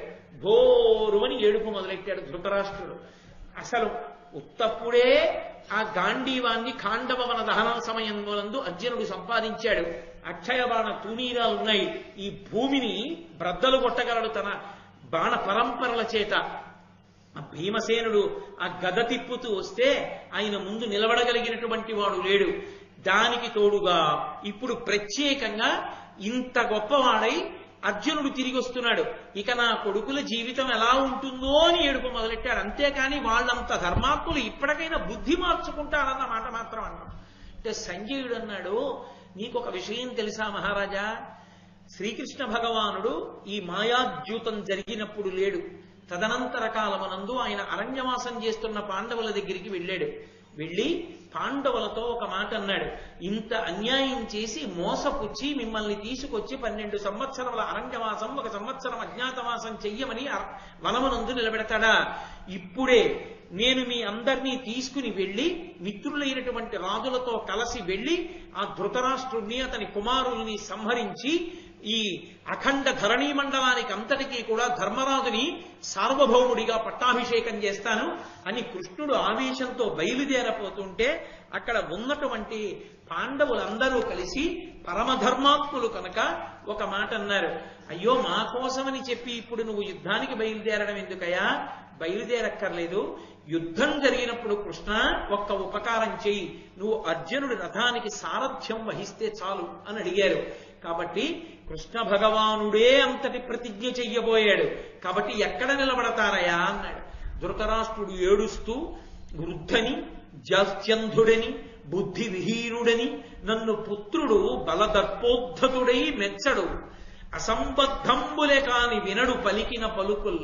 నా కొడుకున్నాడే దుర్యోధనుడు, వాడు నన్ను ముషిలేడు అంటుంటాడు. జాత్యంధుడని పుట్టుకతో గుడ్డివాడంటాడు. బుద్ధి విహీనుడని బుద్ధిహీనుడు మా నాన్న అంటాడు. నిన్నెవడబడమన్నాడు? నువ్వేం పెన్షన్ కూడా లేని తండ్రివి కావుగా, మహారాజువుగా ఏ శాసనం చేసి కొడుకును ఒక్కడిని వదిలేలేవా? విదురుడు చెప్పాడుగా. ఏమయ్యా, నక్కనిచ్చి సింహాలని తెచ్చుకోలేవా అని అడిగాడు. ఒక నక్క దుర్యోధనుడు. ఆ నక్కను వదిలేయి 5 సింహాలు వస్తాయి. ఇంతకన్నా గొప్ప బేరం దొరుకుతుందా నీకు ప్రపంచంలో? ఎందుకు ఆ ఒక్కడిని పట్టుకుని అంత కాగిపోయి ఏడుస్తో? వదలమని చెప్పాడుగా, మరి వదలకపోవడమే. చేతిలో అధికారం ఉందిగా, ఎవడి మీదో పెట్టి ఏడవడం ఎందుకు? తన కొడుకు మాట వినకపోతే ఆ కొడుకుకి బుద్ధి చెప్పడం, దూరంగా ఉంచడం తండ్రి చెయ్యాలి. ఆ రెండూ చెయ్యని వాడు అప్రయోజకుడైనటువంటి తండ్రి. కొడుకు చెడుగైనచో తండ్రి తప్పు, కూతురు చెడుగైనచో తల్లి తప్పు, అశ్వంబు చెడుగైన అశ్వారోహకని తప్పు, ప్రజలు చెడుగైనచో రాజు తప్పు. ఎవరు చెడిపోతే ఎవరిది తప్పో నీతిశాస్త్రం నిర్ణయం చేసింది. కాబట్టి ఎప్పటికప్పుడు ఏదో ఒక నెపాన్ని వెతుకుతాడు తప్ప తాను మాత్రం చెప్పడు ఎవరికి బుద్ధి. అసంబద్ధంబులే కాని వినడు పలికిన పలుకుల్. పనికి మాలిన మాటలు వింటాడు కానీ నా మాటలు వినడయ్యా. ఎప్పుడైనా చెప్పాడా మంచి మాటలు? అసలు వద్దురా అని ఇలా వేలు చూపించి భయపెట్టాడా?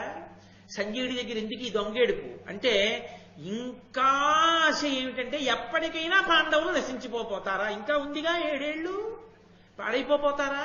ఎంత ఆశో! రామకృష్ణ పరమహంస చెప్తుండేవారు, ఒక త్రాచుపం కప్పని పట్టుకుంది. అది పెద్ద కప్ప కాబట్టి ఈ విషం ఎక్కితే చచ్చిపోతుంది. ఎంతసేపట్లో చచ్చిపోతుంది? త్రాచుపం నోట్లో పడ్డ కప్ప 5 నిమిషాల్లో చచ్చిపోతుంది. దాని కోణంలో విషం ఎక్కిగాని అది పట్టుకుంది, వదలదు. ఇది గిలగిలగిలగిల కొట్టుకుంటోంది విషం ఎక్కి. ఇక నోరొక్కటే బయటికి ఉంది ఆ కప్పది. ఈ బయటికి నోరొక్కటే ఉండి స్పృహ తప్పిపోతున్న కప్ప అలా వెళ్ళిపోతున్న ఈగని పట్టుకోవడానికి నాలుగు చాపింది. అప్పుడు కూడా ఇంకా ఈగని తినాలని ఆశపడిన కప్పలా ఇప్పుడైనా పాండవులకి ఏదైనా జరగకపోతుందా అని ఆశపడతాడు తప్ప 5 ఏళ్లలో ఇంత వృద్ధి పొందిన వాళ్ళు మిగిలిన 7 ఏళ్లలో ఎంత గొప్ప వాళ్ళు అవుతారో ధర్మాన్ని పట్టుకుని వాళ్ళు నా కొడుకులని చెప్పుకుని నేనెంత పొంగిపోవచ్చు అని మాత్రం ఆలోచించాడు. అది మూర్ఖత్వం అంటే. కాబట్టి ఈ మాటలు చెప్తే సరే, చెప్పవలసింది చెప్తాం. ఎన్ని మాటలు చెప్పినా, నేను చెప్పినా, విదురుడు చెప్పినా అదే, నువ్వు చెప్పినా అదే. ఇదే ప్రశ్న, ఇదే జవాబు. మన బోధలు అలాగే ఉంటాయి. అయినా మంచి చెప్పడం మా కర్తవ్యం, చెప్తుంటే ఉంటాం అనుకుని సంజయుడు అనుకున్నాడు. తర్వాత అక్కడ వనవాసం చేస్తున్నటువంటి ధర్మరాజు దగ్గరికి వెళ్ళి భీముడు అన్నాడు, సమయాబ్దంబుల కంటే ముందర మహోత్సాహంబునన్ బాహుమిక్రమమొప్పన్ విజయుండు నేను తగ సంగ్రామంబులో ఏకకాలంబున ఆ ధృతరాష్ట్రాజాధముల నెల్లం చంపి భూచక్రరాజ్యము చేకొందుము కౌరవేంద్ర మురజిత్సఖ్య ప్రసాదంబునన్. ఓ ధర్మరాజా, మోసాన్ని మోసంతో జయించడంలో తప్పేమీ లేదయ్యా. మనం 12 ఏళ్లు పోయేటప్పటికీ మనకి పరిచయమైనటువంటి వాళ్ళందరూ దూరం అయిపోతారు. అవతల దుర్యోధనుడు బాగా ఊంచుకుంటాడు ప్రజల్లో. అందుకని ఊంచుకోకముందే దండయాత్ర చెయ్యాలి. కాబట్టి ఎలాగైనా అర్జునుడు నేను తొందరగా కృష్ణ భగవానుడితో కలిసి దండయాత్రకు వెళ్ళిపోయి ధార్తరాష్ట్రుల్ని చంపేస్తాం, నీకు పట్టాభిషేకం చేసేస్తాం.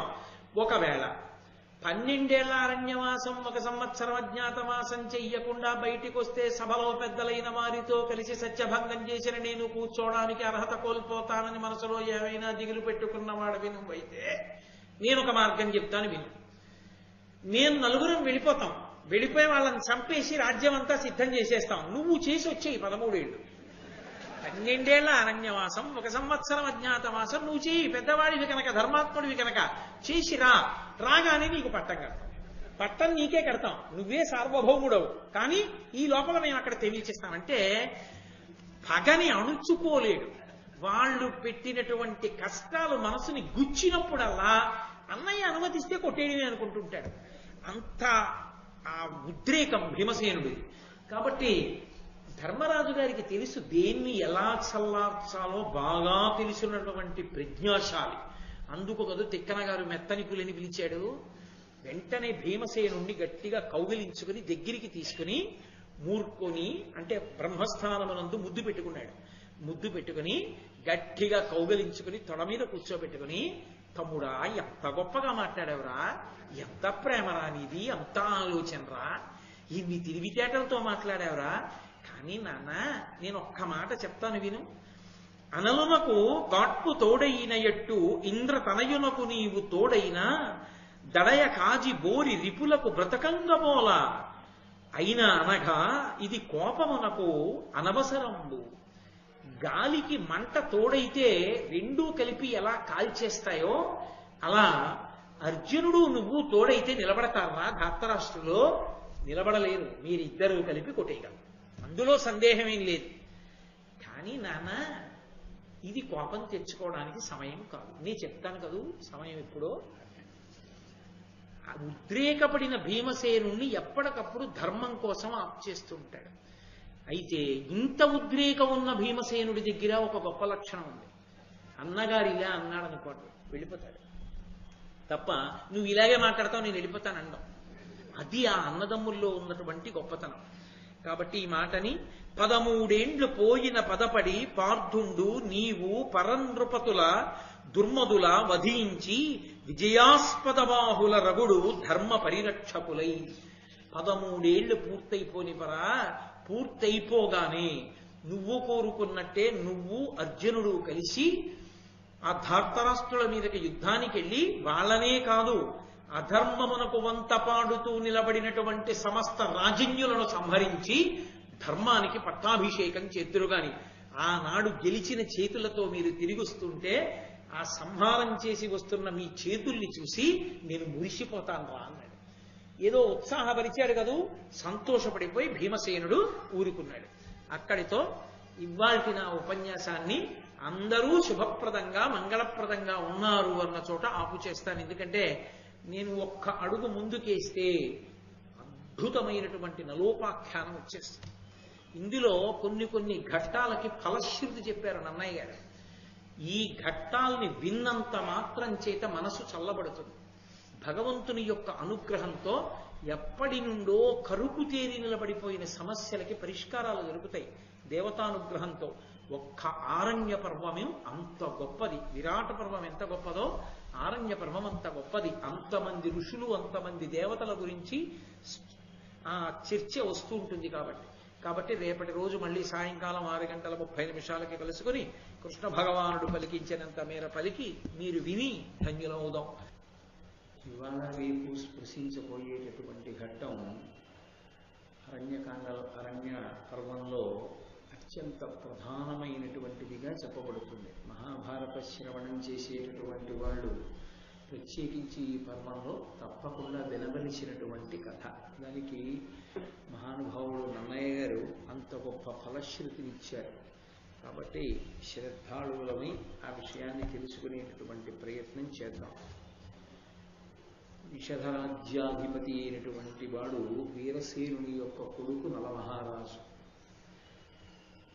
ఆ నలమహారాజు నిషధాధీశుడై ఉన్నటువంటి కాలంలో అట విదర్భాధిపుడైన భీముండను వాడు అనపత్యుడై వ్రతము లోలి సలుపుచు దమనుడను సన్ముని పత్నియు తాను ఉపాసించి తద్వరమున దమయంతీయను కూతురును దమ దాంత దమనులను సుతులను బడసే విశ్రుత గుణాఢ్యుండు అందు కన్యారత్నముకు దమయంతి తాన అత్యంత కాంతి రూపాభిజాత్య విమల గుణ సమృద్ధి వెలుగుచు సురసిద్ధ సాధ్య కన్యలట్టి సఖులు నూగురొలిసి తన్ను గొలుచుచుండగా మహినొప్పుచుండే అధిక విభవయుక్తితోడా. ఒకానొకప్పుడు విదర్భాధిపుడైనటువంటి వాడంటే విదర్భ దేశాన్ని పరిపాలించినటువంటి మహారాజు పేరు భీముడు. ఆయనకి అనపత్య దోషం ఉంది. అనపత్య దోషం అంటే సంతానం లేదు. సంతానం లేని కారణం చేత ఆయన సంతానాలని పొందాలి అనేటటువంటి కోరికతో ఒకానొకప్పుడు దమనుడు అనబడేటటువంటి ఒక సన్ముని, అంటే పరమేశ్వరుని యందు చిత్తము కలిగినటువంటి వాడు, విశేష తేజో సంపన్నుడైనటువంటి దమనుడనేటటువంటి మునిని ఆశ్రయించి సేవించాడు. మనకి భారతంలో ప్రత్యేకించి ఇలా సంతానం లేనప్పుడు మహాత్ములను ఆశ్రయించి వాళ్ళ యొక్క అనుగ్రహం చేత సంతానాన్ని పొందినటువంటి వారు ఎందరో కనపడతారు. శ్రీరామాయణంలో కూడా భృగు మహర్షి యొక్క అనుగ్రహం చేత సంతానాన్ని పొందినటువంటి రాజులు ఉన్నారు. కాబట్టి మహాత్ముల యొక్క సేవ చేసి సుతులను పొందడం అనేటటువంటిది, వాళ్ళ అనుగ్రహం చేత సంతానాన్ని పొందడం అనేటటువంటిది అనాదిగా సంప్రదాయంలో వస్తున్నటువంటి లక్షణం. కాబట్టి ఆ విదర్భాధిపుడైనటువంటి అనబడేటటువంటి రాజు ఆ దమనుడనబడేటటువంటి సన్మునిని సేవించాడు. దాని చేత ప్రీతి పొందినటువంటి ముని నీకేం కావాలని అడిగితే నాకు సంతానం కావాలి అని కోరుకున్నాడు. ఆయన యొక్క అనుగ్రహం చేత, ఆయన ఇచ్చినటువంటి వరం చేత దమయంతి అనబడేటటువంటి కూతురు, దమ దాంత దమనులు అనబడేటటువంటి ముగ్గురు కుమారులు కలిగారు. అంటే జరాసంధుడు అన్న పేరు, జరా అన్న రాక్షసి ఆ రెండు శరీర వ్రయ్యలని కలిపి పట్టుకుంటే పుట్టినటువంటి కుమారుడు కాబట్టి ఆమె పేరు మీదుగా రాజు ఎలా పెట్టుకున్నాడో అలా తనకి సంతానం లేకపోతే అనుగ్రహించినటువంటి ఆ సన్ముని పేరు మీదుగా పేర్లన్నీ పెట్టుకున్నాడు మహారాజు. నేను ఆడపిల్లకి దమయంతి అని పెట్టాడు. కొడుకుల పేర్లు వరుసగా దముడు, దాంతుడు, దమనుడు అని పేర్లు పెట్టాడు. కాబట్టి మొట్టమొదట ఆడపిల్ల, తర్వాత ముగ్గురు కుమారులు జన్మించారు. భీముడు ఎంతో సంతోషించాడు. ఈ దమయంతి దినదిన ప్రవర్ధమానమై ఆమె చుట్టూ ఎప్పుడూ కూడా సుర సిద్ధ సాధ్య జాతుల యందు ఉండేటటువంటి కన్యల వంటి కన్యలు నూర్గురు ఆమెని సేవిస్తుండగా అత్యంత వైభవోపేతంగా ఆమె చక్కగా పెరుగుతూ వస్తోంది. అలా ఉన్న రోజులలో నిషధాధీశుడైనటువంటి నలచక్రవర్తికి ఈ దమయంతికి ఒండరుల మధ్య అనురాగం అంకురించింది. అలా అనురాగం అంకురించడానికి కారణం నలుగుణములు దమయంతికి నలునకు దమయంతి గుణగణంబులు జనులిమ్ముల పొగడుట ఇరువరుకున వెలసే మనోభవ వికార విభ్రమ మొదలన్. ఇక్కడ ఉండేటటువంటి జనులు, ఈ విదర్భ రాజ్యంలో ఉండేటటువంటి వాళ్ళు నలచక్రవర్తి యొక్క గుణగణాల్ని శ్లాఘిస్తూ మాట్లాడుతుండేవారు. అక్కడ నిషధరాజ్యంలో ఉండేటటువంటి ప్రజలు ఇక్కడ విదర్భ దేశంలో పుట్టినటువంటి దమయంతి యొక్క గుణగణములను స్తోత్రం చేస్తూ మాట్లాడుతుండేవారు. కాబట్టి దమయంతికి నలుని యందు, నలునికి దమయంతి యందు అనురాగం అంకురించింది. వారు ఒండరులు ఒకరి యందు ఒకరు శృంగార భావాన్ని పొందారు. ఒకానొక రోజున నలచక్రవర్తి తన యొక్క స్నేహితులతో కలిసి అంతఃపుర ప్రాంగణమునందు విహారం చేస్తున్నాడు. అప్పుడు అనేకమైనటువంటి హంసలు ఆకాశంలో ఎగురుతున్నాయి. ఆ ఎగురుతున్న హంసలన్నీ ఆ తోటలో కిందకి దిగి, అది పరమేశ్వరాజ్ఞ.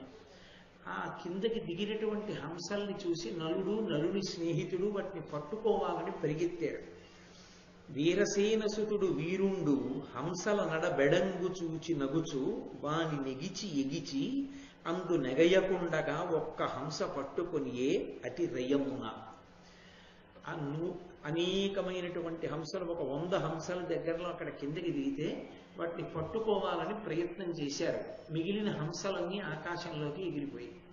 కానీ నలచక్రవర్తికి మాత్రం ఒక్క హంస దొరికిపోయింది. ఆయన హంసని పట్టుకున్నాడు. పట్టుకుంటే ఆ హంసకి కించిత్ భయం కలిగింది. నరుడు కదా, నన్ను చంపేస్తాడేమో అని అది భయపడినదై భయవిహ్వలై ఆ నలచక్రవర్తి వంక చూసి, నీ మనసులో నువ్వు ఎవరి యందు అనురాగమును పొంది ఉన్నావో నాకు తెలుసు. నువ్వు దమయంతి యందు అనురాగమును పొంది ఉన్నావు. నువ్వు నాకు అపకారం చెయ్యకుండా విడిచిపెట్టేస్తే నీ గుణగణములను తీసుకెళ్లి దమయంతి దగ్గర శ్లాఘించి నీకు దమయంతికి వివాహం జరిగేటట్టుగా నేను అవకాశాన్ని ఏర్పాటు చేస్తాను. కాబట్టి నన్ను విడిచిపెట్టవలసింది అని ప్రార్థన చేసింది హంస రాయబారం. చిత్రనళీయము అని ఒక పుస్తకం. మహాభారతంలో ఉన్నటువంటి నలోపాఖ్యానం గురించి కాదు నేను మాట్లాడుతున్నది. చిత్రనళీయము అని ఈ నలదమయంతుల యొక్క చరిత్రయే ఒక పుస్తకంగా వచ్చింది. అందులో చిత్ర అన్న ఆవిడ దమయంతీదేవి యొక్క చెలికెత్తి. అసలు ఆ చిత్ర అన్న ఆవిడ నలుడితో మాట్లాడుతుంది. ఆయన బాహుకుడిగా ఉన్నప్పుడు మాట్లాడినటువంటి మాట తీరుకి ముగ్ధుడై రచించిన కవే చిత్రనళీయము అని పేరు పెట్టుకున్నాడు. అది చాలా హృద్యంగా ఉంటుంది ఆ పుస్తకం. మహాభారతంలో నన్నయ్య గారు చేసిన రచనని నేను తక్కువ చేశాను నా ఉద్దేశ్యం కాదు. ఏదో కాకతాళీయంగా నాకు జ్ఞాపకం వచ్చి ఆ మాట అన్నాను అంతే నేను. కాబట్టి ఈ మాటలు నలచక్రవర్తితో హంస పలికితే రాజు సంతోషించి ఆ హంసని విడిచిపెట్టేశాడు. సరే వెళ్ళి నువ్వు విదర్భ దేశంలో ఉన్న దమయంతీదేవికి నా యొక్క గుణములను వివరించి చెప్పు అని. హంస అనబడేటటువంటి పక్షే కాదు, కొన్ని పక్షులు ఉన్నాయి మనకి, పౌరాణికమైనటువంటి పక్షులు. ఈ పక్షుల్ని చూసిన వాళ్ళు అన్నవాళ్ళు ఎవరూ కనపడరు. నిజంగా పక్షి ఉన్నదా లేదా అంటే ఆ పక్షి ఉన్నది అని చెప్పడం చాలా కష్టం. ఎందుకంటే పురాణములలో వర్ణనలో తెలుస్తుంది తప్ప భౌతికంగా పక్షిని చూసిన వాళ్ళు ఎవ్వరూ ఉండరు. హంసగీత అని, హంస గాయత్రి అని మనకి ప్రత్యేకంగా ఉన్నాయి. హంస శబ్దం సాధారణంగా ఎందుకు వాడతారంటే పాలని నీటిని వేరు చేయగలిగినటువంటి శక్తిని పొంది ఉండి పాలని తాగి అది నీటిని విడిచిపెట్టేస్తుంది. అది అంత తేలికైన విషయం కాదు. పాలని నీటిని వేరు చేసి తాగగలిగినటువంటి విధానం ఒకటి ఉన్నది అని అసలు ఎక్కడా లోకంలో ప్రస్తుతి లేదు. కానీ అది హంస అలా తాగుతుంది అని, హంస చాలా అందంగా నడుస్తుంది అని. కానీ దాన్ని వైదికమైనటువంటి అన్వయం చేసినప్పుడు హంస అనేటటువంటి పక్షికి అర్థమేమి అంటే జగత్తు, జీవుడు ఈ రెండిటినీ వేరు చేసి, లేదా బ్రహ్మము జగత్ ఈ రెండిటినీ వేరు చేసి బ్రహ్మమును అనుభవించి జగత్తుని విడిచిపెట్టగలిగినటువంటి సాధకుడైనటువంటి యోగి పుంగవుడు ఎవరుంటారో ఆయన్నే హంస, పరమహంస అని పిలుస్తూ ఉంటారు. అందుకే ఇప్పటికీ జ్ఞాన మార్గమునందు నిష్ణాతులైనటువంటి మహాపురుషుల్ని చూసినప్పుడు పరమహంస, పరివ్రాజకాచార్య అని పిలుస్తూ ఉంటారు. కాబట్టి అటువంటి హంసని నరుడు పట్టుకుని దమయంతీదేవి దగ్గరికి వెళ్ళి తన యొక్క గుణగణములను శ్లాఘించవలసినదిగా విడిచిపెట్టాడు. ఆ హంస మిగిలినటువంటి హంసలతో కలిసి ఎగురుతూ విదర్భ దేశానికి చేరుకుని ఆమె ఆ దమయంతీదేవి ఉండేటటువంటి అంతఃపురంలోకి వెళ్ళింది. అది హంస, అది నడిస్తేనే సంతోషం. అది అంతఃపురం మీద వాలి లోపలికి వెళుతుంటే అందరూ ఊరుకున్నారని మనం భావన చేయవలసి ఉంటుంది. అది దమయంతీదేవి దగ్గరికి వెళ్ళి మాట్లాడింది. నీవు నలునకు పేర్మితో దేవివైన కాక నీ సముజ్వల రూప కాంతి విభవ నిత్య సౌభాగ్య భాగ్యాభిజాత్య భద్ర లక్షణావళులవి సఫలంబులగునే. ఓ దమయంతి, నీ ఎందు విశేషమైనటువంటి గుణావళులు ఉన్నాయి. ఇన్ని గుణములో ఉన్నాయి. సముజ్వల రూపము, చాలా గొప్పదైనటువంటి రూపము, ద్యుతి, కాంతి, విభవము, వైభవము, నిత్య సౌభాగ్య భాగ్యాభిజాత్య భద్ర లక్షణావళులవి. ఇన్ని మంచి మంచి లక్షణములు ఉన్నటువంటి నీకు తగినటువంటి భర్త లభిస్తే కదూ అది అందంగా శోభిల్లేది. తగిన భర్త లభించకపోతే ఏదో కాకి ముక్కుకి దొండపండులో ఉంటుంది. నీకు తగినటువంటి భర్త ఈ భూమండలంలో ఒక్కడే ఉన్నాడు, ఆయనే నలచక్రవర్తి. ఆ నలమహారాజుని నువ్వు వివాహం చేసుకుంటే మీ ఇద్దరి యొక్క జంట చూడడానికి ముచ్చటగా ఉంటుంది. నీకెన్ని గుణాలున్నాయో ఆయనకన్ని గుణాలున్నాయి. అన్ని అక్షౌహిణిల సైన్యం ఉన్నవాడు, ఈ ఎన్నో రాజ్యములను గెలిచినటువంటి వాడు. కాబట్టి తప్పకుండా నువ్వు ఆయన్ని వివాహం చేసుకోవాలి అని ప్రతిపాదన చేసింది. అప్పటికే నలుని యందు మనస్సు కలిగినటువంటి దమయంతీదేవి నలుని యొక్క గుణములు తన ముందర శ్లాఘింపబడినటువంటి కారణం చేత హంస చేసినటువంటి రాయబారం వల్ల ఎంతో సంతోషించినది. నలుణ్ణే వివాహం చేసుకోవాలి అని లోపల ఆ మన్మధు ఆయన యందు నలుని యందు పెరిగిపోయినటువంటి ప్రీతి వలన విరహతాపాన్ని అనుభవిస్తోంది. కవులు దాన్ని బహుభంగిమల వర్ణిస్తారు. ఏదో చిగురుటాకుల శయ్య మీద పడుకుంది అని.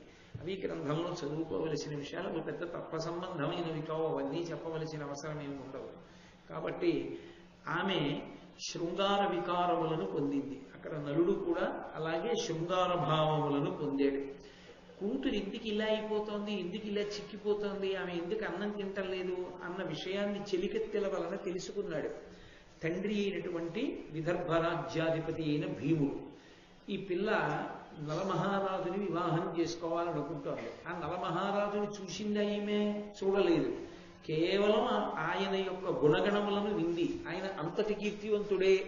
కానీ వీళ్ళిద్దరికీ వివాహం ఎలా జరుగుతుంది అని ఆలోచించి ఆయన నేను స్వయంవరాన్ని ప్రకటిస్తాను. స్వయంవరము అని ఆ రోజుల్లో ఒక ప్రక్రియ. ఆడపిల్ల పెళ్లి చేయడానికి ఆ తండ్రి గారు స్వయంవరం ఏర్పాటు చేస్తే రాజులందరూ వచ్చి కూర్చుంటారు. ఒక తెల్లని పూల దండ పట్టిస్తారు ఆడపిల్ల చేతికి.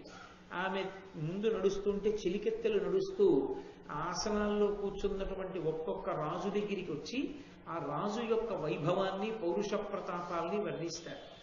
ఆమె ఆయనని భర్తగా స్వీకరించాలి అనుకుంటే ఆయన మెడలో పుష్పమాల వేస్తుంది, కాదనుకుంటే విని ముందుకెళ్ళిపోతుంది.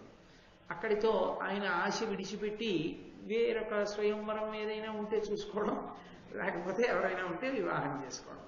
కాబట్టి ఆ స్వయంవరాన్ని ప్రకటన చేస్తే దమయంతీదేవికి నలచక్రవర్తిని వివాహం చేసుకునేటటువంటి అవకాశం నేను కల్పించిన వాడనవుతానని కూతురు మీద ఉన్నటువంటి ప్రేమ చేత ఆ భీముడు స్వయంవరాన్ని ప్రకటించాడు. ఇందులో మళ్ళీ ఈ స్వయంవరంలో కొంత జాగ్రత్త తీసుకునే వాళ్ళు ఉంటారు. ఆ స్వయంవర ప్రకటన చేసేటప్పుడు ఫలానా వాడికే నా కూతుర్నివ్వాలనేటటువంటి కోరికతో స్వయంవరం పెడతారు కొంతమంది. అలా ఎందుకు పెడతారంటే తను ఎవరికి పిల్లనిద్దాం అనుకున్నాడో అతను కనపడడం మానేస్తుంటాడు. అలా జరిగింది. ఆ భారతంలోని తన కూతుర్ని తీసుకెళ్లి ద్రౌపదీదేవిని ద్రౌపద మహారాజు అర్జునుడికి ఇచ్చి వివాహం చేయాలనుకున్నాడు. కానీ అప్పుడు ఆ లాక్షాగృహ దహనం జరిగినటువంటి కారణం చేత బ్రాహ్మణ వేషాల్లో తిరుగుతున్నారు పాండవులు. అర్జునుడు తప్ప వేరొకడు కొట్టలేడని మత్స్యయంత్రం పెట్టి మత్స్యయంత్రం కొట్టిన వాడికి పిల్లనిస్తానన్నాడు. వీర్యశుల్క అంటారు అప్పుడు. అంటే తండ్రి ఏది చేస్తే పిల్లనిస్తానంటాడో అది చేసిన వాడికి ఆ పిల్లనిచ్చి పెళ్లి చేస్తారు. సరే ఒక్కొక్కళ్ళు వస్తారు, ప్రయత్నం చేస్తారు, ఈశ్వర నిర్ణయం ఎలా ఉంటే అలా జరుగుతుంది. అందుకే ఆ బాణాలన్నీ నల్లపూసంత మేరలో తప్పిపోయాయి. ఒక్క అర్జునుడు మాత్రమే మత్స్యయంత్రాన్ని భేదించగలిగాడు. ద్రౌపదీదేవి తర్వాతి కాలంలో వేరు కారణముల చేత పాండవులకందరికీ భార్య కాగలిగింది. కాబట్టి ఈయన భీముడు ఆ వైదర్భుడు నిఖిల ధరావలయములోన కలవు రాజన్యుల నానా విషయాధీశ్వరులను రావించెంత స్వయంవర వ్యాజమునన్. ఆ భీముడు భూమండలంలో ఉన్నటువంటి అనేక మంది రాజులకు ఆహ్వానం పంపాడు. మీరు రావలసింది, నా కూతురికి స్వయంవరం ప్రకటిస్తున్నాను. ఏదో స్వయంవరం ప్రకటించారు కదా అని ఏం వెళ్ళిపోరు రాజులందరూ.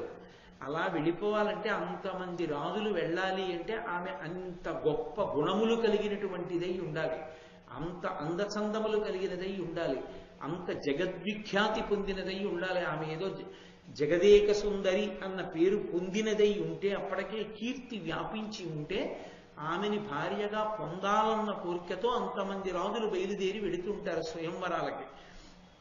దమయంతికి అప్పటికే అతిలోక సుందరి అనబడేటటువంటి పేరు ఉన్న కారణం చేత అందరు మహారాజులు స్వయంవరానికి బయలుదేరారు. వాళ్లతో పాటే నలుడు కూడా బయలుదేరుతున్నాడు. ఈ బయలుదేరుతున్న సందర్భంలోనే ఒక విచిత్రం జరిగింది. పర్వతుడు నారదుడు అని వీళ్ళిద్దరూ దేవమునులు. వీళ్ళు ఈ దేవర్షులిద్దరూ కూడా ఏదో గానం చేసుకుంటూ ఇంద్రసభకి వెళ్ళారు. దేవేంద్రుడు చూసి వాళ్ళని ఒక మాట అడిగాడు, ఏమయ్యా మీరు అన్ని లోకాలు తిరుగుతూ ఉంటారు కదా, ఇప్పుడు ఏ లోకం నుంచి వచ్చారు అని అడిగాడు. మేము భూలోకం నుంచి వచ్చామన్నారు వాళ్ళు. సరే, భూలోకం నుంచి మీరు వచ్చానంటున్నారు కాబట్టి నాకు ఒక సమాచారం కావాలి భూలోకం గురించి, మీరు చెప్పవలసింది అన్నాడు. తప్పకుండా, ఏం సమాచారం కావాలి అని అడిగాడు. భూమండలం మీద తరచుగా యుద్ధాలు జరుగుతుంటాయి. ఎందుచేత అంటే రాజులు ఎప్పుడూ ఒకళ్ళ మీద ఒకళ్ళు దండయాత్ర చేసుకుని యుద్ధం చేస్తారు. అందులో ప్రభుభక్తితో వెన్ను చూపించకుండా ప్రభువు కోసం యుద్ధం చేసి మరణించినటువంటి వీరులందరూ వీరస్వర్గం అనేటటువంటి పేరుతో స్వర్గలోకాన్ని చేరుకుంటూ ఉంటారు. ఈ మధ్యకాలంలో ఎవరూ రాలేదు అలా రాజులు. ఏమి యుద్ధాలు లేవా? యుద్ధాలలో మరణించిన వారు లేరా? ప్రభువు కోసమని చెప్పి తమ ప్రాణాలు పణంగా పెట్టి అంత త్రికరణ శుద్ధితో ప్రవర్తించి యుద్ధం చేసినటువంటి రాజులు లేరా? భటులు లేరా? ఎందుచేత రాలేదెవ్వరు అని అడిగాడు ఇంద్రుడు. ఆ వచ్చినటువంటి నారదుడు పర్వతుడు అనబడేటటువంటి దేవర్షులన్నారు, లేక కాదు, అలాంటి యుద్ధాలు జరగక కాదు, ఇప్పుడు వైషమ్యాలన్నిటినీ రాజులందరూ పక్కన పెట్టేశారు, ప్రస్తుతం ఎవరు యుద్ధం చెయ్యట్లేదన్నారు. ఎందుకు చెయ్యట్లేదు యుద్ధం అన్నారు. తర్వాత యుద్ధం చేద్దాంలే అని ముందు అందరూ స్వయంవరానికి వెళ్ళిపోయారు, దమయంతి స్వయంవరానికి. ఎవరు యుద్ధం చేయట్లేదు. ఆ దమయంతి స్వయంవరం అయిపోతే అప్పుడు ఏమైనా మళ్ళీ పాత కక్షలు బయటికి తీసి దెబ్బలాడుకుంటారేమో చూడాలి. అంటే ఏమిటి ఆ దమయంతి స్వయంవరం కథ అని అడిగాడు. అడిగితే నర సిద్ధ సాధ్యులు విద్యాధరులు దేవతలలో ఆమె వంటి సుందరి లేదు. ఇది ఇంద్రుడి యొక్క మనస్సుని ఆకర్షించిన మాట. కేవలము నరకాంత కాదు ఆమె. ఆమె ఎంతటి సౌందర్యవతి అంటే ఆమెతో సమానమైనటువంటి సౌందర్యవతి నరులలో కాని, సిద్ధులలో కాని, సాధ్యులలో కాని, దేవతలలో కాని లేదు. అంతటి అతిలోక సుందరి కాబట్టి దానికి తగిన గుణములు కలిగినటువంటి తల్లి. కాబట్టి ఆమెని భార్యగా పొందాలని ఏ మహారాజు అనుకోడు. అందుకని మహారాజులందరూ విదర్భ దేశానికి వెళ్ళిపోయారు స్వయంవరానికి. కాబట్టి ఎక్కడ యుద్ధాలు లేవు. యుద్ధాలు లేవు కాబట్టి వీరమరణాలు లేవు. వీరమరణాలు లేవు కాబట్టి ఇంద్రలోకానికి వచ్చేవాళ్ళు లేరు దేవేంద్ర అన్నాడు. అనగానే దేవేంద్రుడికి ఆశ్చర్యం కలిగింది. అంత అందమైనదా? అయితే ఆమెను వివాహం చేసుకోవలసిందే అనుకున్నాడు. అనుకున్నవాడు పోని తానొక్కడు బయలుదేరితే బాగుండేది. తనతో పాటుగా అగ్నిహోత్రుణ్ణి, యమధర్మరాజు గారిని, వరుణుణ్ణి, నలుగురిని పిలిచి నలుగురు బయలుదేరి ఆకాశ మార్గంలో వెళ్ళిపోతున్నారు విదర్భ దేశానికి. వెళ్ళిపోతున్నప్పుడు కింద భూమి మీద నలచక్రవర్తి కూడా దమయంతి స్వయంవరానికే బయలుదేరుతున్నాడు. ఆ బయలుదేరుతున్న సందర్భంలో పైనుంచి వాళ్ళు నలుడిని చూశారు. వాళ్ళకి ఏమి తెలియదు, వాళ్ళు దేవతలు, వాళ్ళకి సమస్తం తెలుసు. ఈ నలుడిని వివాహం చేసుకోవాలని అనుకుంటోంది దమయంతీదేవి అనుకున్నారు. అనుకుని వాళ్ళు గబగబా కిందకి దిగొచ్చారు. వాళ్ళెవరో ఏమిటో ముందు చెప్పలేదు. నలుడితో మాట్లాడుతూ పిలవడమే నిత్య సత్యవ్రత అని పిలిచారు. ముందరి కాళ్ళకి బంధం అంటే అదే. అడిగితే కాదని లేనివాడా అని పిలిచి 10 రూపాయలు ఇమ్మంటే లేవడం ఇబ్బందిగా ఉంటుంది కదా. అలా నిత్య సత్యవ్రత అని పిలిచారంటే ప్రతినిత్యము సత్యమును మాత్రమే మాట్లాడేటటువంటి వ్రతమున్నవాడా, ఒకరికి మాట ఇస్తే ఆ మాట తప్పడం అనేటటువంటి లక్షణము లేనివాడా, నిషధీష నీవు మా కమరంగ దూతవై అభిమతంబు సేయుము నావుడు జెచ్చెర నట్టుల చేయుదు మరి నాకు చెప్పుడు మీరలెవ్వారలు ఏను మీకిష్టంబుగా దూతనై ఏమి చేయుదుననినా అతనికి అమరేశ్వరుండిట్టులనియే నేనింద్రుండ వీరు దిక్పాలురు విదితయశురు ధరణి నొప్పుచున్న దమయంతి సుస్వయంవరము చూచు వేట్క వచ్చియున్నవార నీవు మమ్ము వారిజాక్షికి నిరింగింపు నామధేయ కీర్తనముల అన్నాడు. ఆయన అన్నాడు, నిషధేశ, ఓ నిషధరాజ్యాధిపతి అయినటువంటి నల చక్రవర్తి, నీవు మాకు సౌకర్యంగా దూతమై బయలుదేరి వెళ్ళాలి. అలా వెళ్ళి మా గురించి చెప్పి మాకు ఉపకారం చెయ్యాలి.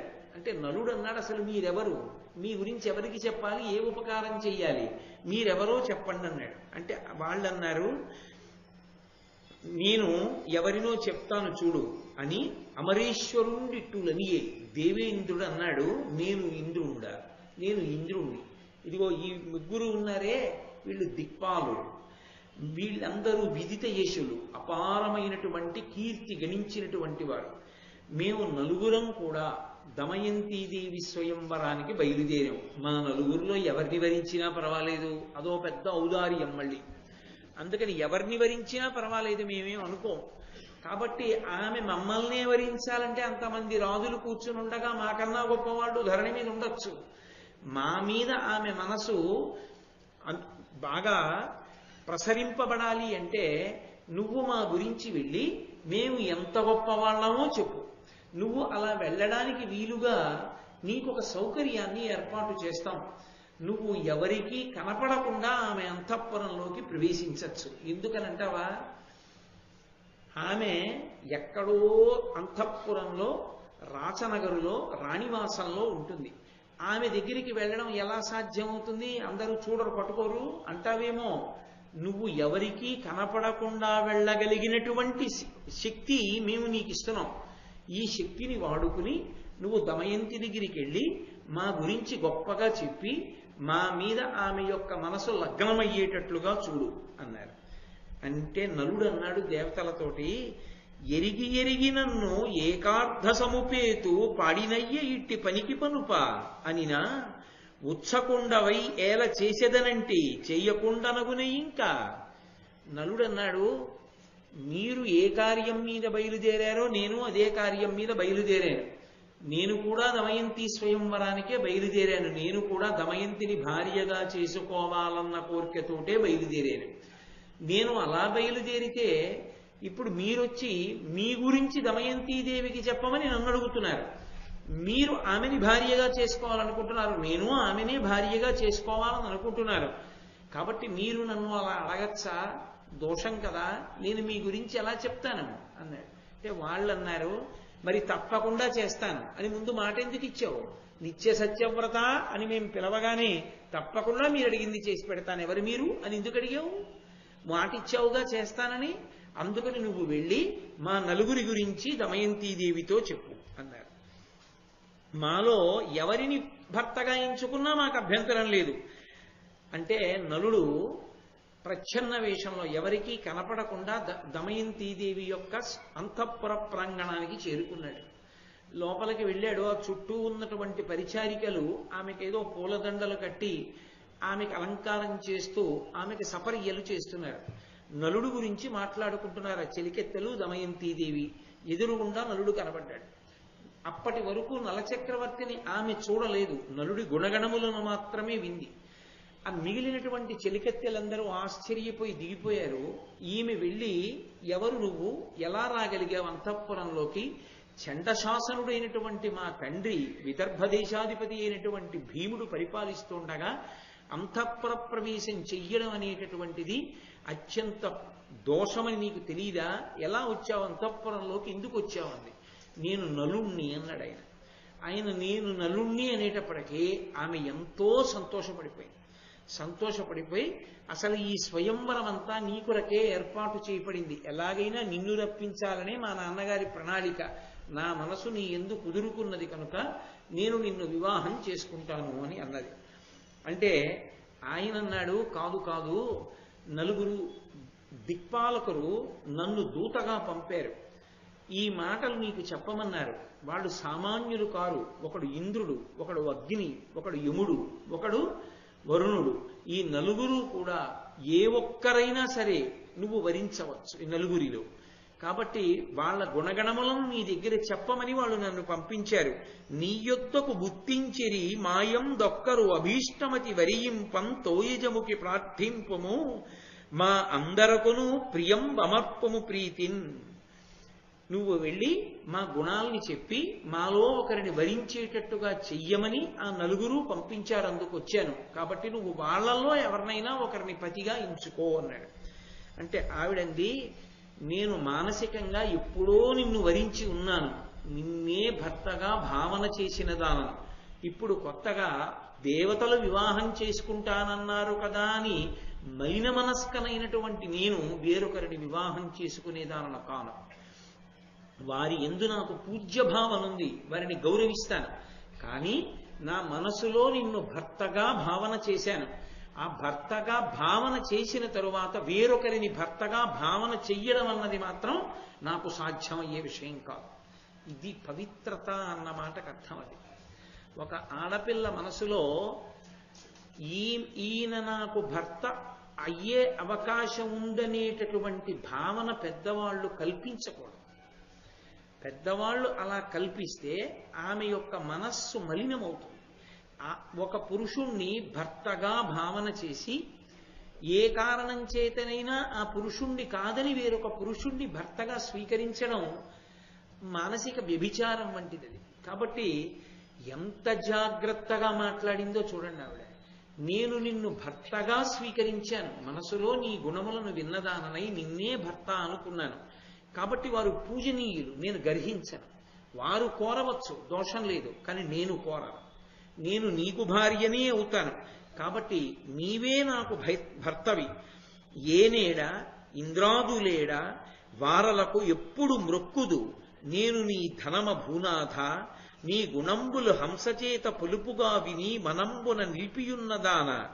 భవన్ నిమిత్తమున ఇట్లకిల దారుణీనాథ సార్ధంబు రావింపగా ఇప్పుడు వలసె లోకఖ్యాత కీర్తి కరుణించి పతిబుద్ధి కావింపు మిందు అందావిడ.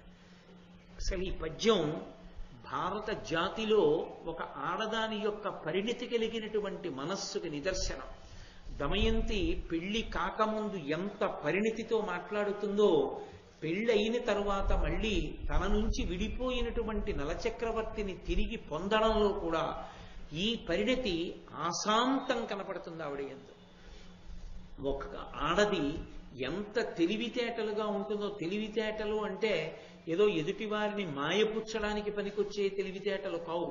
శాస్త్రవిహితమైనటువంటి ప్రవర్తన యందు ఎంత పరిణితితో కూడినటువంటి మనస్సుతో ఉంటారు అన్న విషయాన్ని ఆలోచించినప్పుడు చాలా ఆశ్చర్యకరంగా ఉంటుంది. ఏనేడా, నేనెక్కడా, ఇంద్రాదులేడా, ఇంద్రాదులెక్కడ, వారలకు ఎప్పుడూ మొక్కుదు, నేను వాళ్ళకి ఎప్పుడూ నమస్కారం చేస్తాను, నేను వాళ్ళని తక్కువ చేసి మాట్లాడను.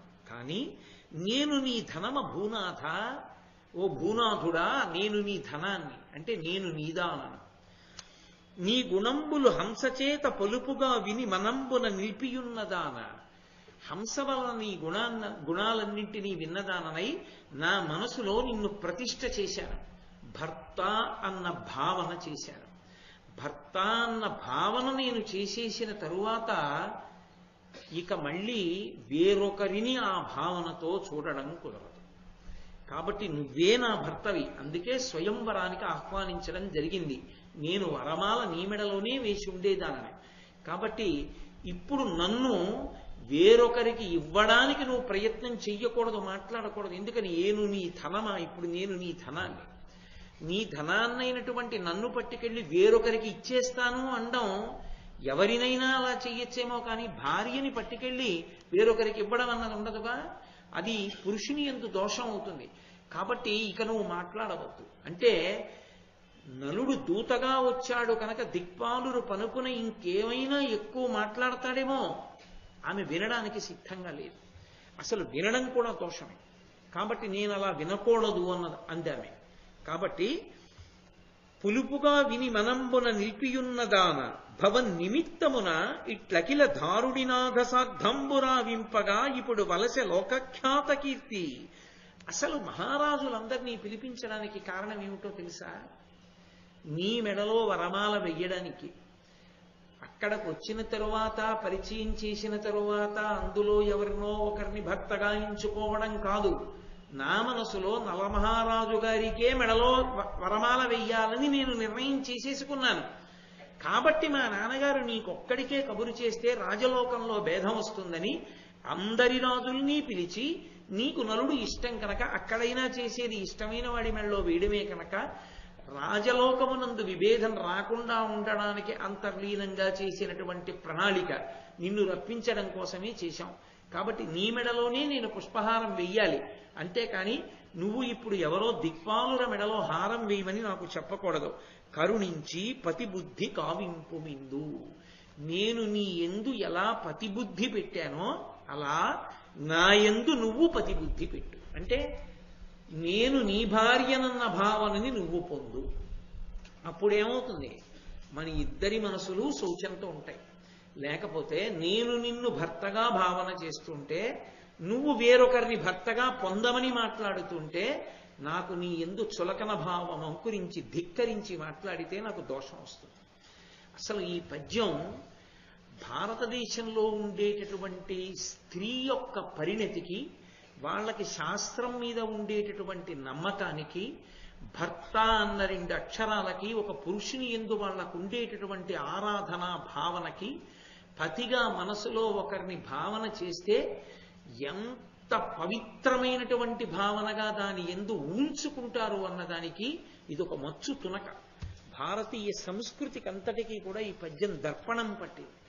కాబట్టి నాకు ఈ పద్యం చదువుతున్నప్పుడు ఒక విషయం జ్ఞాపకానికి వస్తుంది. నేను సందర్భం చెప్పడం సభాముఖంగా బాగుండదు, కానీ నాతో ఒకానొక సందర్భంలో ఒక ఆయన ఒక మాట అన్నాడు. మా అమ్మాయితో చెప్పలేదండి ఈ విషయాలు ఏవి అన్నాడు ఒకప్పుడు, ఒక పెళ్లి సంబంధం గురించి. ఎందుకని అని అడిగాను నేను. అంటే ఆయన అన్నాడు నాతోటి, నిశ్చితార్థం దగ్గరకు వచ్చేసిన తర్వాత చెప్తానండి, ఏమో నిశ్చితార్థం అవ్వకముందు నేను చెప్తే నాకు దోషం వస్తుంది, ఏ కారణం చేతనైనా నిశ్చితార్థం జరగలేదనుకోండి, నా కూతురు ఎవరిని భర్తగా ఆమె అనుకుందో మిమ్మల్ని భర్తగా భావన చేస్తోంది కదా మనసులో, నేను చెప్పేస్తే ఇప్పుడు మిమ్మల్ని భర్తగా భావన చేసుకుంటుంది, ఆయన నేను చేసుకుంటానన్నారమ్మా అని నేను చెప్తే మిమ్మల్ని భర్తగా భావన చేస్తుంది. మిమ్మల్ని భర్తగా భావన చేసిన తరువాత ఏ కారణం చేతనైనా నిశ్చితార్థం జరగకపోతే, నేను వేరొకరికి నా పిల్లని కన్యాదానం చేసేటప్పుడు సిగ్గుతో కన్యాదానం చెయ్యాలి. ఎందుకంటే అప్పటికే మీ యందు భర్తృభావన పొంది ఉంది నా కూతురు. ఆమెను వేరొకరికిచ్చి వివాహం చేస్తే కన్యాదాతగా నేను సిగ్గుపడాలి, ఆమె తండ్రిగా సిగ్గుపడాలి, నేను పరిణితి చెందినవాడను కానని తెలుస్తుంది. అందుకని ఆ పని నేను చెయ్యనండి, అందుకని నిశ్చితార్థం వరకు చెప్పను, మీరు అంగీకరించారన్న విషయం అన్నాడు. నేను నిజంగా ఆయన సంస్కారానికి సంస్కృతికి తెల్లబోయాను. అబ్బా, ఎంత గొప్పగా ఆలోచించాడు రా ఆడపిల్ల తండ్రిగా అయినా, ఏమి సంస్కృతి పట్ల సమున్నత భావన అని తెల్లబోయాను.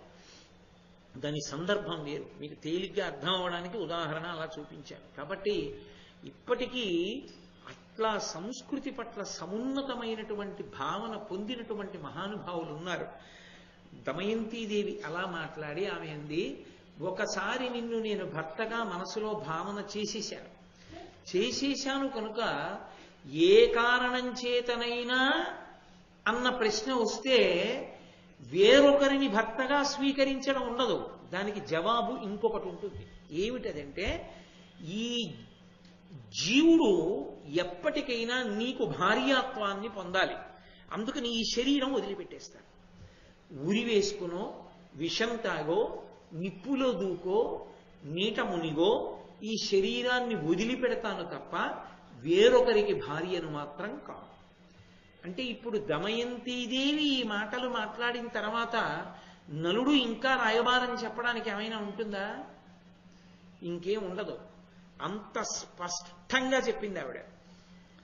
చెబితే అప్పటికీ ఒక మాట అన్నాడు నలుడు, భూరిసత్తులు సర్వలోక విభులు విభూతి సమృద్ధులు యుద్ధోరు తేజులు నిన్ను కోరుచునున్నవారమరోత్తములు వారి పాద రజంబు పోలని వాని నన్ను మనుష్యు సంసారి కోరగ జన్నే నీకు ప్రసన్నులై సురలుండగన్. ఏమిటమ్మా ఇలాంటి మాటలు అంటావు?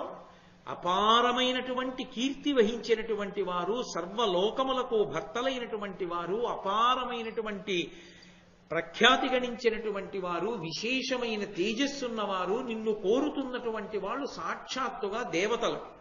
వాళ్ళ పాదములకు అంటుకున్నటువంటి ధూళికణాలు ముట్టుకోవడానికి నాకు అర్హత లేదు. నేను మనుష్యుణ్ణి మర్త్యలోకంలో పుట్టాను. మర్త్యలోకమనందు పుట్టినటువంటి వాడిని మానవ అంటే మనువంశంలో వచ్చిన వాడని, మానవ మనుష్య అంటే మృత్యువును పొందుతాడు అని.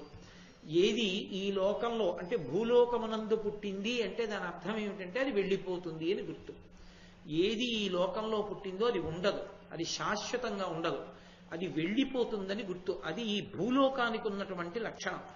అందుకే ఆ లక్షణం అంకురించినటువంటి వాడు విశేష శోకాన్ని పొందడు. ఎందుకంటే ఇక్కడ కనపడేటటువంటివన్నీ పగిలిపోయే బొమ్మలే. పగలని బొమ్మలు ఈ లోకంలో సృష్టి చెయ్యడు ఈశ్వరుడు. ఎందుకంటే భూలోకమునకు అది లక్షణం. ఇక్కడ ఎప్పుడైనా ఏదైనా పుట్టింది, జనన తేదీ ఉంది అంటే దానికి మరణ తేదీ ఉంటుంది, ఆ శరీరం ఉండదు అని గుర్తు. అది ఎప్పుడో ఒకప్పుడు వెళ్ళిపోతుంది. కానీ పెద్దవాళ్లుగా చిన్నవాళ్ళని దీర్ఘాయుష్మంతులు కావాలని మనం కోరుకుంటాం. కాబట్టి ఇక్కడ ఉన్నటువంటి వాళ్ళు వెళ్ళిపోతారు. సంసారము అన్న మాటకి పర్యాయ పదం మృత్యువు. మృత్యువుని పొందుతారు. కాబట్టి మృత్యువుని పొందేటటువంటి జన్మ ఉన్నవాణ్ణి నేను. మృత్యువు లేకుండా, వృద్ధాప్యం లేకుండా ఎప్పుడూ సంతోషం అనుభవించగలిగినటువంటి వారు దేవతలు. అటువంటి దేవతలు నిన్ను వివాహం చేసుకుంటానంటున్నారు. వాళ్ళ పాద ధూళికి సరిపోనటువంటి నన్ను వివాహం చేసుకుంటానని నువ్వంటున్నావు. అసలు ఏమైనా అర్థం ఉందా నువ్వు మాట్లాడినటువంటి మాటలకి అని అడిగారు నలచక్రవర్తి దమయంతిని. అడిగితే దమయంతిదేవంది, ఈ సందేశం వద్దని చెప్పాను కదూ, నాకు కావలసింది నువ్వు అంతే. నువ్వు మర్త్యుడవైతే నేను కూడా ఆలోకంలో పుట్టినదాననేగా. నాకు కావలసింది నిన్ను పతిగా పొందడం, అంతవరకే. ధృతి అంటారు దాన్ని, పట్టుదల. కాబట్టి ఇప్పుడు నువ్వు రాయబారిగా వచ్చావు. నీ మీద ఏదైనా కళంకం పడుతుందని కదా నువ్వు అనుమానిస్తున్నావు. ఒకవేళ నేను నిన్నే చేసుకుంటానంటే వాళ్ళకి వెళ్ళి నువ్వు ఈ మాట చెప్తే, అంటే నువ్వు మా పనుపున సరిగా మాట్లాడలేదన్నమాట. నిన్నే చేసుకుంటానంటోంది కాబట్టి మా పనుపున ఎక్కువ మాట్లాడితే సరేలేండి, అయితే దేవతల్ని వివాహం చేసుకుంటానంటుందేమో అని సరిగా చెప్పకుండా వచ్చావన్నమాట అని కదా నువ్వు అనుకుంటున్నావు. నువ్వు వెళ్ళి చెప్పు వాళ్ళతోటి, ఆమెకి మీరు చెప్పిన సందేశమంతా చెప్పానని చెప్పు. ఆ తర్వాత ఎవరిని చేసుకోవాలో ఎవరిది హక్కు నాది. నేను నీ మెడలోనే వరమాల వేస్తాను. అప్పుడు ఎవరిది చిత్తం? నాది. నిర్ణయం నాది. నువ్వు చెప్పవలసింది చెప్పావా? నేను వినవలసింది విన్నానా? ఇంకెందుకు చెప్తావు? అర్థమైపోయిందిగా. నువ్వు చెప్పవలసింది చెప్పేశావుగా. ఇంకా నేనెందుకు నీకు చెప్పడం? నేను చెప్తే మళ్ళీ నువ్వు చెప్తున్నావు, అది వినడం నాకు ఇష్టం లేదు. కాబట్టి నేను చెప్పవలసిందంతా చెప్పేశానని దేవతలకి చెప్పేయి. ఎంత తెలివైందండి! నలుడు తెలివైన వాడా? దమయంతి తెలివైందా? అది పరిణతి. దమయంతీదేవి యొక్క పరిణతి అసలు ఈ ఆఖ్యానంలో మీరు గమనిస్తుంటే, అయ్య బాబోయ్, ఇంత తెలివితేటలతో ఇంత పరిణతి కలిగి ఉంటారా అనిపిస్తుంది. అసలు చిత్రనళీయం చదువుతుంటే, ఆ చిత్ర యొక్క శీలం చదువుతుంటే ఆశ్చర్యంగా ఉంటుంది. అంత అద్భుతంగా మాట్లాడుతుంది ఆవిడ. కాబట్టి